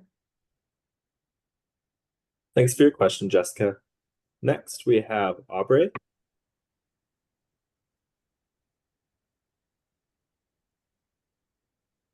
Oh, yes. Can you hear me? Yes, we can.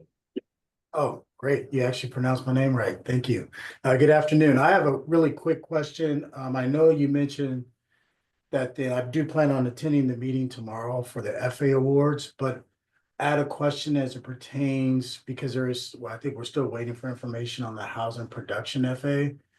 But I thought I read something that said that if you applied for that HPFA, that it wouldn't preclude you from applying for a TA. So I just wanted clarification on that.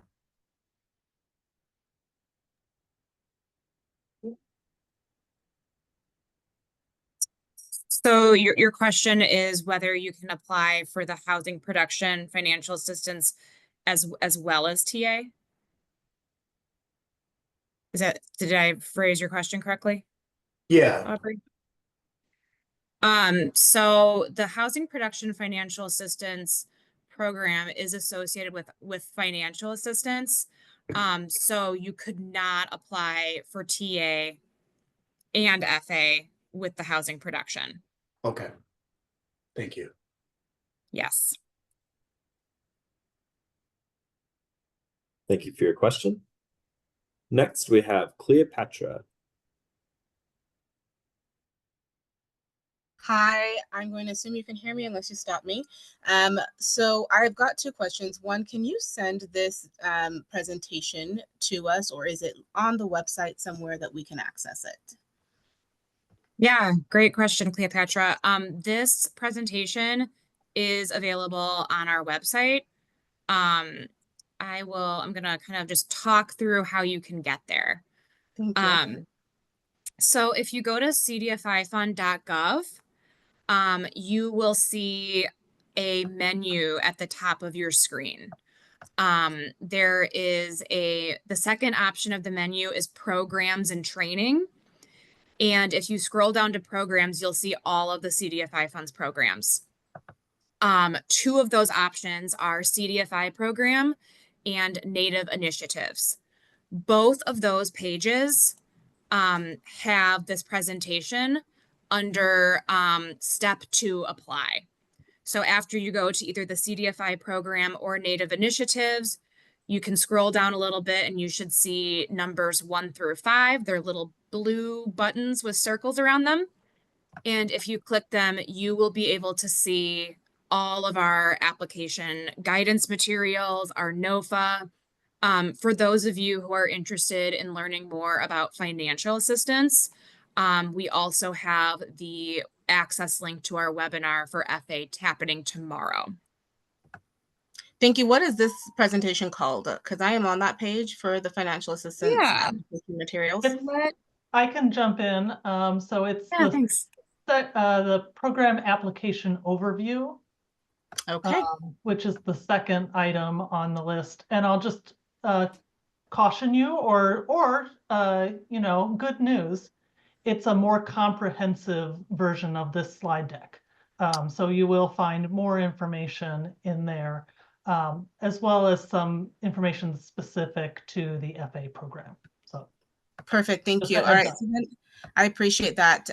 So my next question was for clarification, and I think this has been sufficiently covered, but we do not have to have an audit in order to apply for either TA or FA with both the CDFI application and the NAICA application.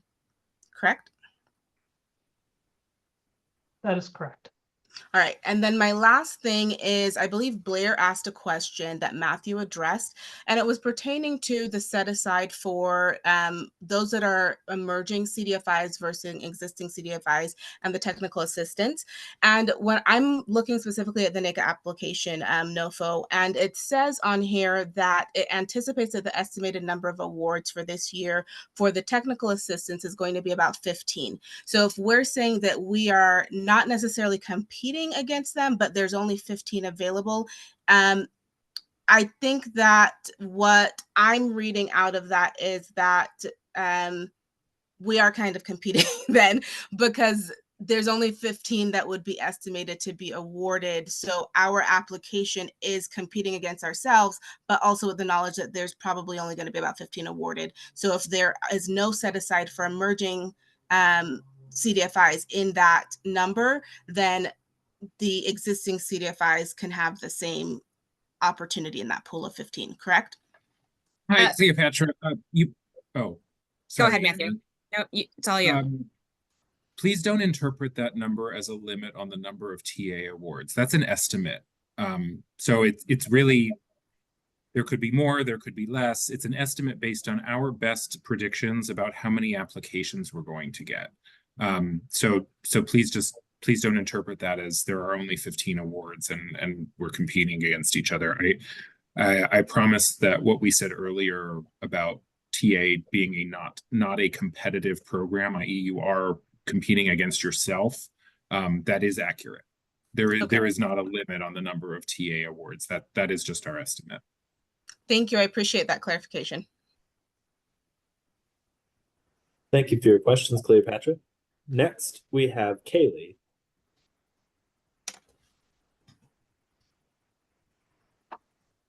Hi, yeah. Thank you guys. I have a quick question. So I feel like it's kind of been covered in another one, but I just wanted to get clear clarification.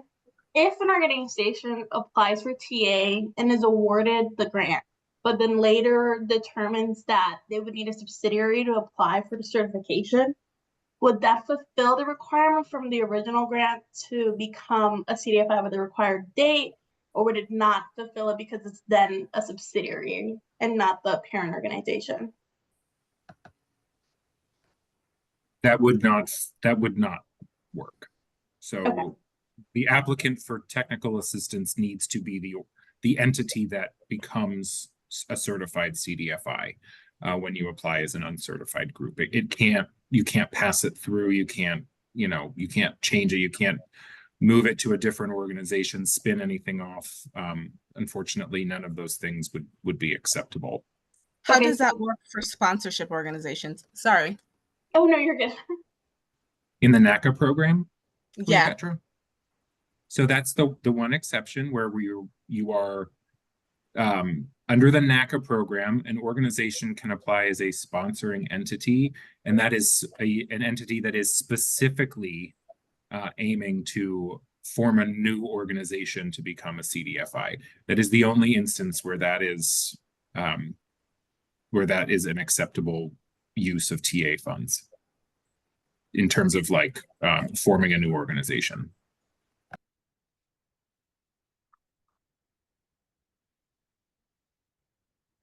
Okay, thank you all so much. Thank you. Next, we have Dr. Hussein.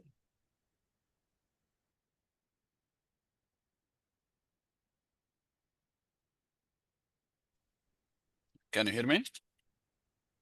Yeah, thanks so much. And just for clarification, is there any way for a CDFI certified nonprofit organization to apply for both FA and TA? That's my first question. And the second is, the final slide was moved swiftly, so would you mind highlighting it again? Thank you. So the answer to your first question, no, you cannot apply for FA and TA in the same funding round. So if there's a future funding round, we certainly hope there is next year, you would be able to make a new choice, but for fiscal year 2025, it's FA or TA, not both. Thank you. The final slide.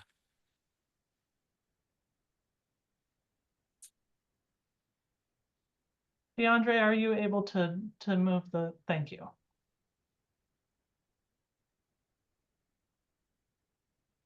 Not this one, actually, the one you showed about EMIS.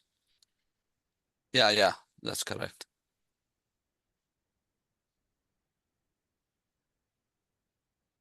Did you have any other questions? No. Okay, thank you. Thank you. Next, we have Anne. Hi, can you hear me? Yes, we can. Yeah, so if an organization submitted its CDFI certification in October, they have not yet become certified, they have already received 3 TA awards. They're stuck in no man's land. They with 3 awards, I don't believe they can apply for TA, but because they were not certified by the NOFO date, they can't apply for FA. What options do they have, if any, or is a waiver to apply for a 4th TA possible? Hi, Anne. Thank you for that question. I am going to ask you to submit a service request about this. You bring up a good point, and we just want to make sure we might need a little bit of back and forth with you on this one. So if you don't mind, please submit a service request to our team, the CDFI NECA program team, and we will talk to you more about that. Okay, thank you so much. Yeah, thank you. Thanks for your question, Anne. We have 6 more hands raised, and we're going in order. Leela, you are next. Hi, good afternoon. Thank you.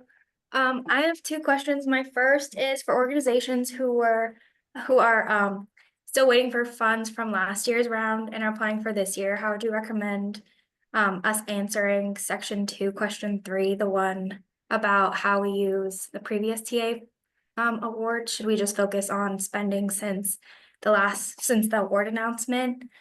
And my second question is for organizations who haven't started lending yet. I believe we need to submit a signed letter stating that we don't have audits or financial statements yet. Just looking for clarification on that too.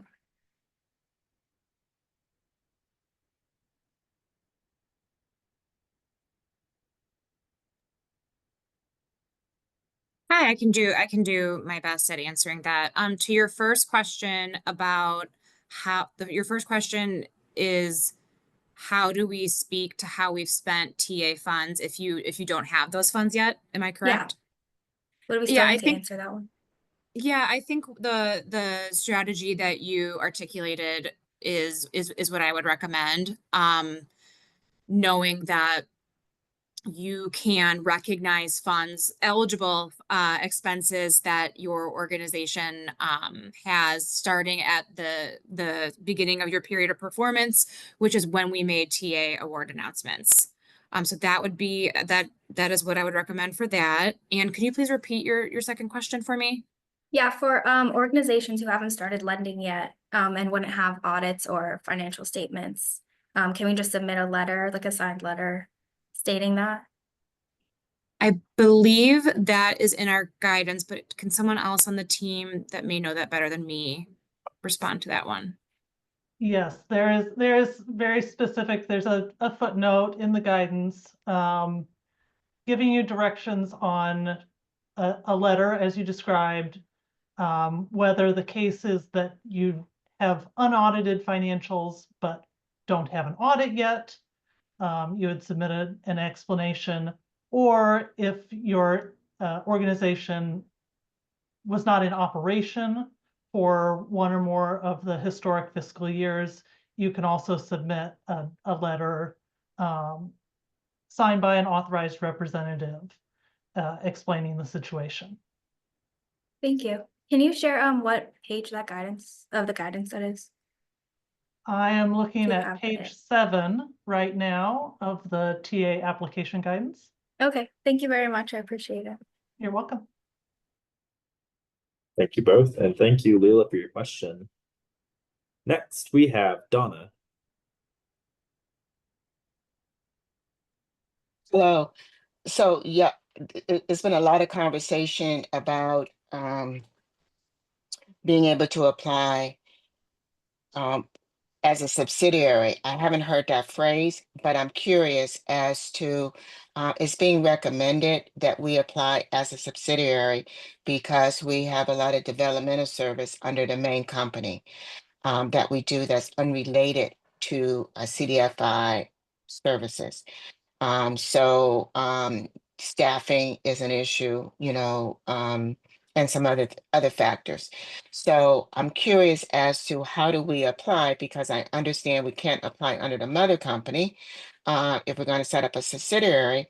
But if we set up a subsidiary now, if we're working through that process now, how much time do we have to show that the subsidiary exists? Is there a time period? I understand we don't have to have financials, but we do, you know, can we, you know, apply next month and only have had the subsidiary set up for a month? Will that make a difference? So in order to apply, the subsidiary needs to be the applicant. They need to exist. So they need to have an EIN. They need to be registered in SAM.gov. So that's kind of the hard limit, unless we're talking about sponsoring entity under the NACA program, that very specific exception. The subsidiary needs to exist as of the point they're applying, because that's the entity that needs to apply, and that's the entity that's going to become a certified CDFI. Okay, so as long as the subsidiary has an EIN, they're registered with the state and the federal, and they have SAM.gov set up, they can't apply under CDFI TA. But it might be beneficial to apply under NACA. Well, NACA would be appropriate if the CDFI is going to serve a native community. I'm not sure if that's the case in your situation.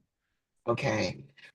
I wasn't sure exactly. I'm just listening and hearing, so I wasn't exactly sure what NACA what it stand for. Okay, okay. My other question is that you walked through, and I wasn't sitting at the computer at the time, where you walked through the different screens where we can get more information. Can somebody brief me real quick? I'm at my computer, and just where you talked about how to get additional information on the programs and different resources. Yeah, we can definitely do that. DeAndre, are you able to share the CDFI Fund website really quickly? And I can kind of talk through. Yeah, okay. So this is our website, cdfifund.gov.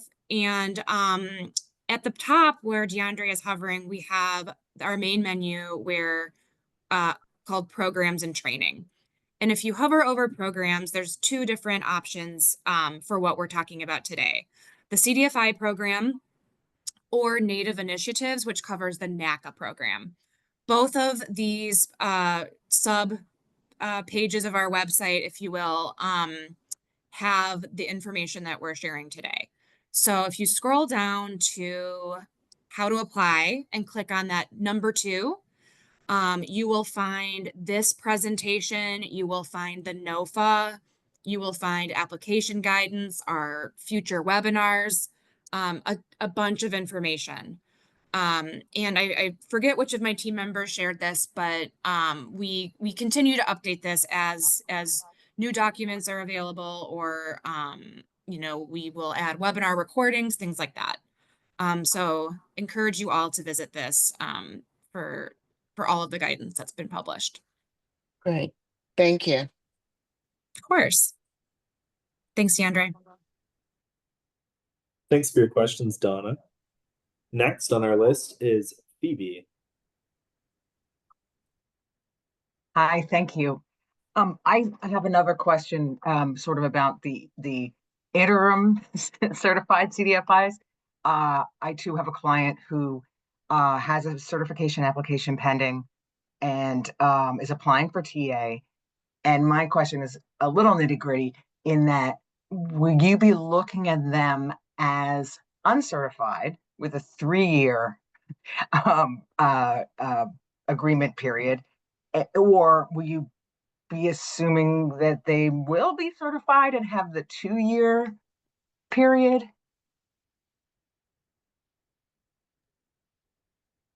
That is a great question.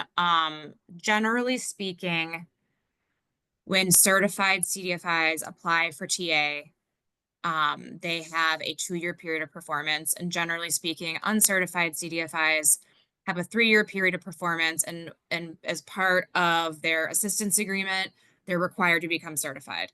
As you just outlined, it sounds like you have a client that is not exactly sure that where they fall right now. So I think the best thing for this is to submit a service request, unless any of my colleagues want to add anything here, but just to go over this specific situation so that we can give you the best guidance on how to proceed. I think that would be the way to go. Matthew, do you have anything to add? Just a little bit. I agree, Phoebe, to please submit a service request. I would just add that, you know, the group is uncertified until it's not, it's certified, right? So if you're applying, if the group has not been notified that it meets all the CDFI certification requirements by the CDFI fund, it is uncertified. If it manages to obtain certification, i.e. get notified by us that it meets all the requirements prior to getting its, award for FY25, should it get one, then the period of performance and PG&Ms would be adjusted to reflect that organization's certification status. Okay. Okay. Great. I just want to say one other thing.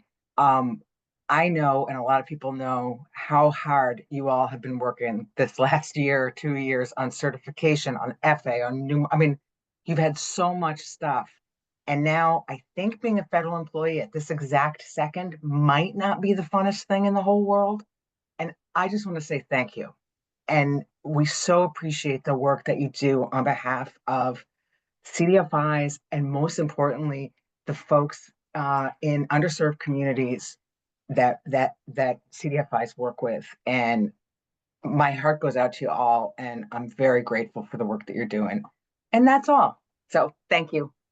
Thank you for saying that. We all really appreciate those words.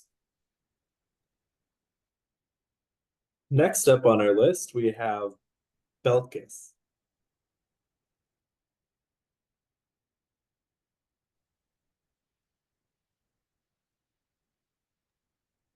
And we're not able to hear you right now if you're talking.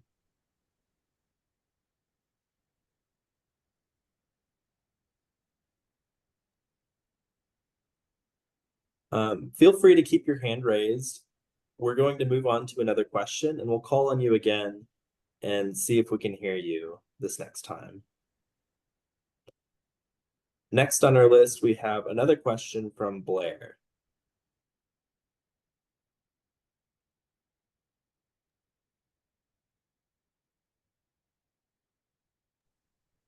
Okay, awesome. So I just want to make absolute certain, so it's 100% our intention to become a CDFI. Want to make certain that the only way to do that is to apply for TA, right? And become an emerging CDFI. That is 100% the first step. There's no other path to CDFI. You do not have to apply for TA and receive TA in order to apply for certification. Organizations can choose to apply for certification without utilizing a TA award. However, if you apply, so I'll add to that, if you apply for TA as an uncertified CDFI, becoming certified is part of your performance goals and measures. Does that answer your question? Yep, it does. That's perfect. Okay, and great. Also, I'm looking at table 2 on the, I think this is the NOFO, that describes funding availability and anticipated category amounts. And I actually saw that we estimate 260 awards for TA. It says it's estimated. Just wanted to give some hope for the person that said it was 15 earlier. I'm like, 260 feels like we might be in there as emerging CDFIs. So that was all. Thank you. Yeah, I think I can clarify the difference between those two numbers. So 260 is for our CDFI program. And as Matthew said earlier, we're basing those estimates on how many applications we expect to receive, essentially. Got it. And many more applicants apply under the CDFI program. The NACA program, we're estimating fewer numbers of awards, but that's again based on historical number of applications. Okay. Fantastic. Excited to get my stuff done. Thank you. Thanks for your questions, Blair. Belkis, we'll try to unmute you one more time and see if we can hear you. And still nothing. I will say, if you're not able to ask your question on this call today, that's all right. You can always submit a service request to us and we will get back to it as soon as possible. And apologies that we cannot hear you right now. I wanted to turn the floor over now to Dustin. Hello. We Great. can hear you. Thanks for the help, y'all. I wanted to kind of elaborate on a couple of the questions regarding a subsidiary / spinoff that have been asked a few times this afternoon. Also because we've asked about it, and I think we found the right information. I think maybe more or less everybody's kind of referring to, in a sense of it's good business if you're just doing purely financial transactions to have, whether you consider it a subsidiary or a spinoff, just purely as a loan fund would do, like your lawyers may or may not refer you to. So you guys referred us to page 19 of the last thing we looked at was the CDFI certification application guidance for January 2024. And it talks specifically about spinoff criteria. I just want to make sure that we were clear too when asking this question, that we can have a subsidiary / spinoff that's purely doing just the financial transactions, just from a protection and accounting perspective, that is designed for purely that. And there's some timeframes that's designed, or it's annotated on the guidance there. And I guess it's a part question, part comment, and welcome anybody to kind of elaborate on that. Hi, thanks, Dustin. Yeah, so I just want to make a clarification that while technical assistance is tied to your organization's ability to become a certified CDFI, which we've said, a number of times here, I just want to make sure we're not confusing it with certification itself.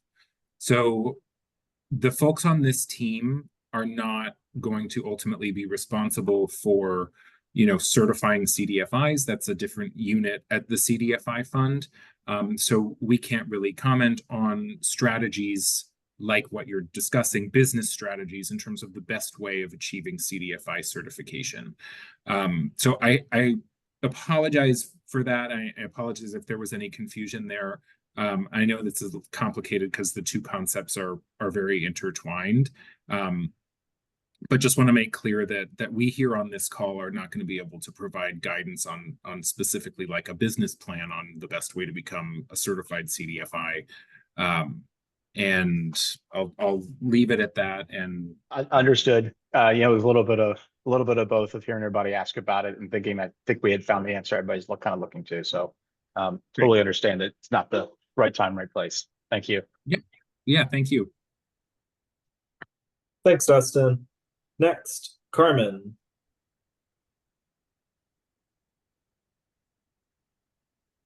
And you are on mute currently. Okay, can you hear me? Yes, we can. Okay, wonderful. I want to thank you guys for having this training. This is my first time working with this, so this has been very helpful. And the other questions, I had learned so much, so this is very great.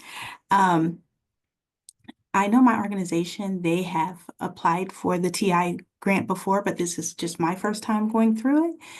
And I am just having a difficult time getting to the application at this point. I was under the impression that I had to do the SF 424 prior to get like access to something else with the application, but I have that, well, through this training, I've heard that we can't apply without submitting that form first. So I just wanted to see what the steps are to get to the actual TA application online. Sure. So the SF424 application you're referring to is completed through grants.gov, which is, of course, a separate thing from the CDFI fund. It's a government-wide system, as we noted before. So the deadline for submitting an SF424 is February 18th at 11:59 p.m., as stated in the NOFA. But it's a separate system from AMIS, the Awards Management Information System, which is the CDFI fund's specific application platform, among other things. So if your organization doesn't have an AMIS account, you wouldn't be able to launch an application yet. So the first step would be that you have to register for and launch an AMIS account for your organization, filling out some key information while you're doing your SF424 in the background, right? I assume you have a UEI already, a SAM.gov account, et cetera. Once that, once your Amos account is up and active, your SF424 would link to it because your UEIs would match between the two systems. But regardless of when that SF424 comes in, provided it comes in, provided you submit it successfully in grants.gov by the deadline, you can launch an application for TA at any time. You would do that through your CDFI NACO program profile. And there are, in terms of launching an application and how to use Amos, we have a guide up on that part of the web page that folks have been showing a couple times. You'll see something called the Amos manual under the TA section, and that's more of a technical instructions manual on how to launch the application. More technical than like the TA application guidance, which is more like substantive and content related guidance. Okay. All right, thank you. That was very helpful. I will go and look for that information. Thanks. Sure. Thank you, Carmen. Next, we have Gerald. I'm going to unmute you. Yes, thank you for taking another question, and I would echo the appreciation for your diligent efforts at this exact moment. My question is about sponsoring entities for the NACA application, and I was wondering is there the sponsoring entity, do they have to all be an entity that is serving the Native community, or are they obligating themselves to set up an entity that serves the Native community? And then the second part to that is at some point after the entity is created, is the sponsoring entity free from responsibility? I mean, having created the entity, is the entity now responsible for making sure it does what it's supposed to do? I hope that was clear. Thank you. Our folks are going to find an answer. The sponsoring entity must already be serving one or more Native communities, but they don't have any obligation to be, engaged in financing activities like a CDFI would.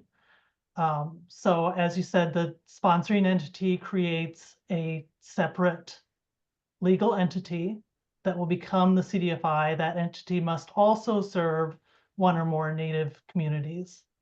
And that's the entity that will become the CDFI. The sponsoring entity is responsible for making sure that happens, that entity becomes a certified CDFI.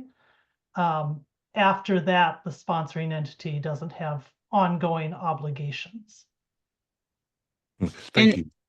Just a quick addition to what Emily said as well is when that new entity, that new CDFI is created, they are added to the assistance agreement as a co-recipient. So when the assistance, upon award, if awarded, the sponsoring entity will enter into an assistance agreement with the CDFI fund. And then when that new entity is created, we will add them to the assistance agreement, stipulating exactly what they're required to do through the remainder of that period of performance. Got you. Thank you so much. Of course. Thank you for your questions, Gerald. Next, we have Christian. Hello, can you hear me? Yes, we can. All right, hi everyone. I had a question specifically regarding the TA grant for the Executive Order 12372. I know that my state participates in just having that as like a requirement for some activities, but I wanted to just know if the TA grant requires the review from your state, and like how does it affect the overall application if there's a review period that would pass the deadline of the TA grant?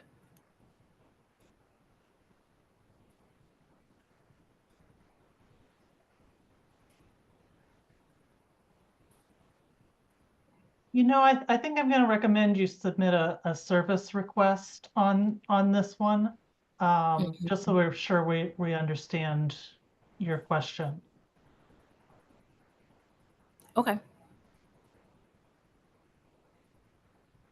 Did you have any other questions that maybe we can answer? No. Okay. Well, yep. Thank you for asking. Feel free to submit a service request and we'll get back to you when we can. Great. Thank you so much. No problem. Carmen, I see your hand is still raised. Do you have another question?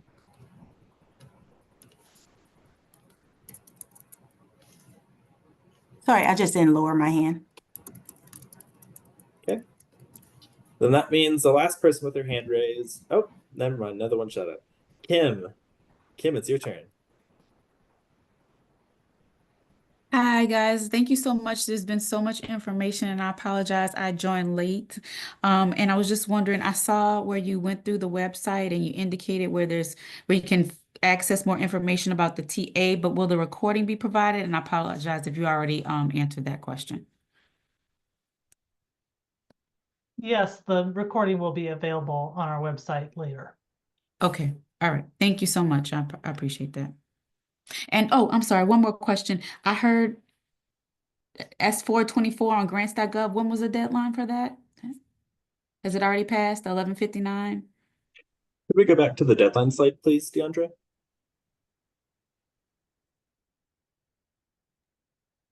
Yes, the deadline to submit the SF424 through grants.gov is listed here at February 18th by 11:59 Eastern Time. Okay, thank you. Okay, Blair, we are unmuting you now. Thank you. My question is about Amos. It looks like everything within the platform launches from the create new area that would populate under the tabs on the homepage. If that create new is not there, does that indicate a failure to register properly?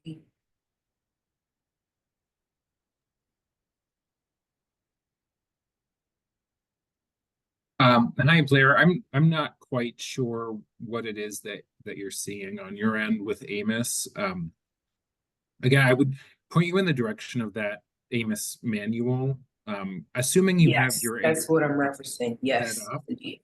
Do you have an Amos account like fully set up and registered and everything like that so far? Well, that's what I'm trying to get clarity on. I mean, I'm logged into the account and I'm attempting to create a profile, but there is no create new or any of that as indicated on page 12 of the manual. And so I'm not sure if I did something wrong in creating the account. Do you know if you as a user are classified? What is your classification? Are you a point of contact or an authorized representative? I should be all of the above. I think probably best to have you submit a service request. That one is gonna probably get routed to our technical department.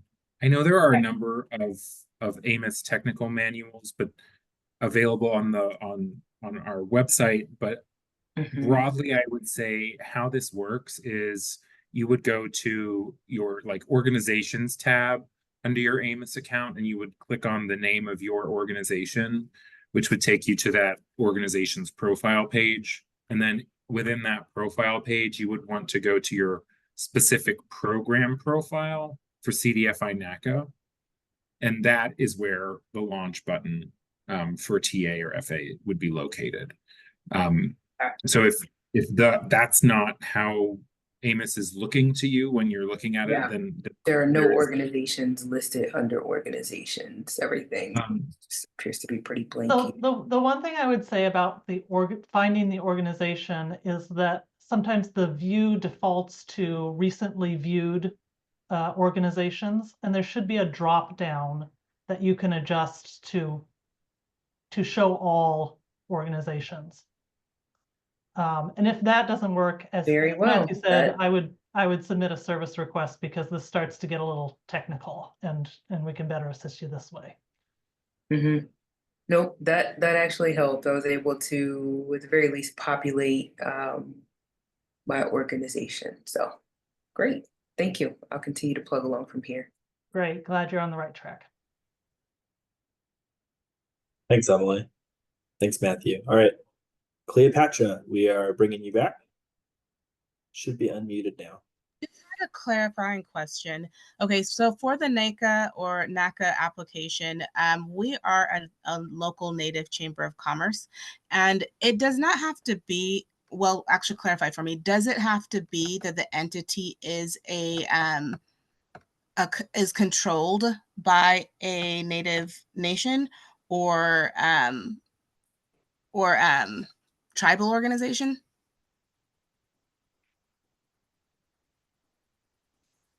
No, that is not a requirement, but I would encourage you to review the full certification requirements on, what that board representation would need to look like for that organization. It's getting a bit beyond the scope of this webinar, but no problem. I so just wanted to clarify because I've been reading too many grants this week, and I just was like, wait a second, was this one that did require that? And because I thought that it didn't. So thank you. Thanks, Cleopatra. All right, and C. Willis, you are being brought on now. All right, I think it was Carmen and I are having the same issue. So if it's possible, I would love to connect with her and we can probably try and see if we can help each other out in getting through the system. And every time I click a link, it takes me to the list of classes and everything else. So is it possible that we can connect? If I can give her my information now, if that's permissible, or if you guys can just give it to her, either way. I just got a link to unmute. Yes, I would love to work with you and try to figure this out together. Okay, I'm going to give you my phone number and then you can just call me. Okay, what is that? 817 261 9325. And I'm sorry, what was your name again? Charlotte Willis. Yes, Charlotte, I will be working on this tomorrow. So if that works great for you, I'll give you a call. Okay, no problem. Give me a call. All right, thanks. Thanks. We're all about making new friends at the CDFI Fund. Are there any other questions? Last call for questions before we conclude the call.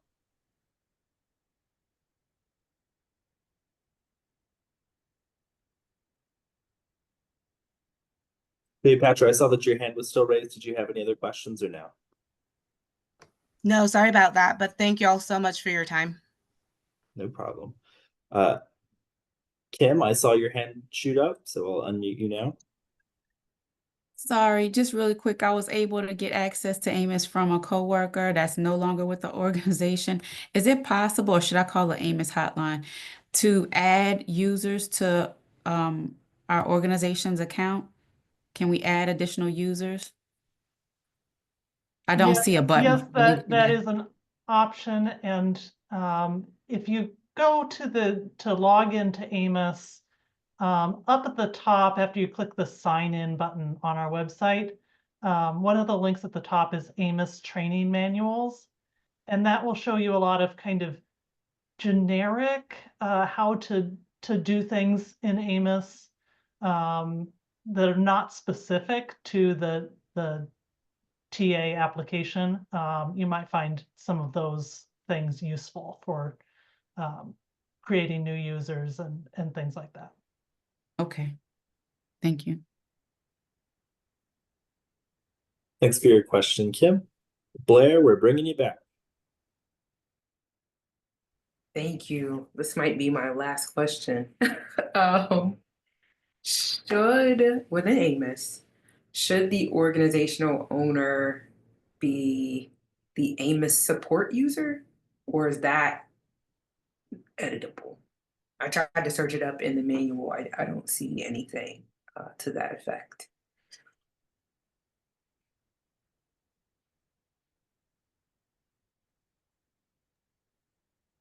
We are checking. One moment. Okay.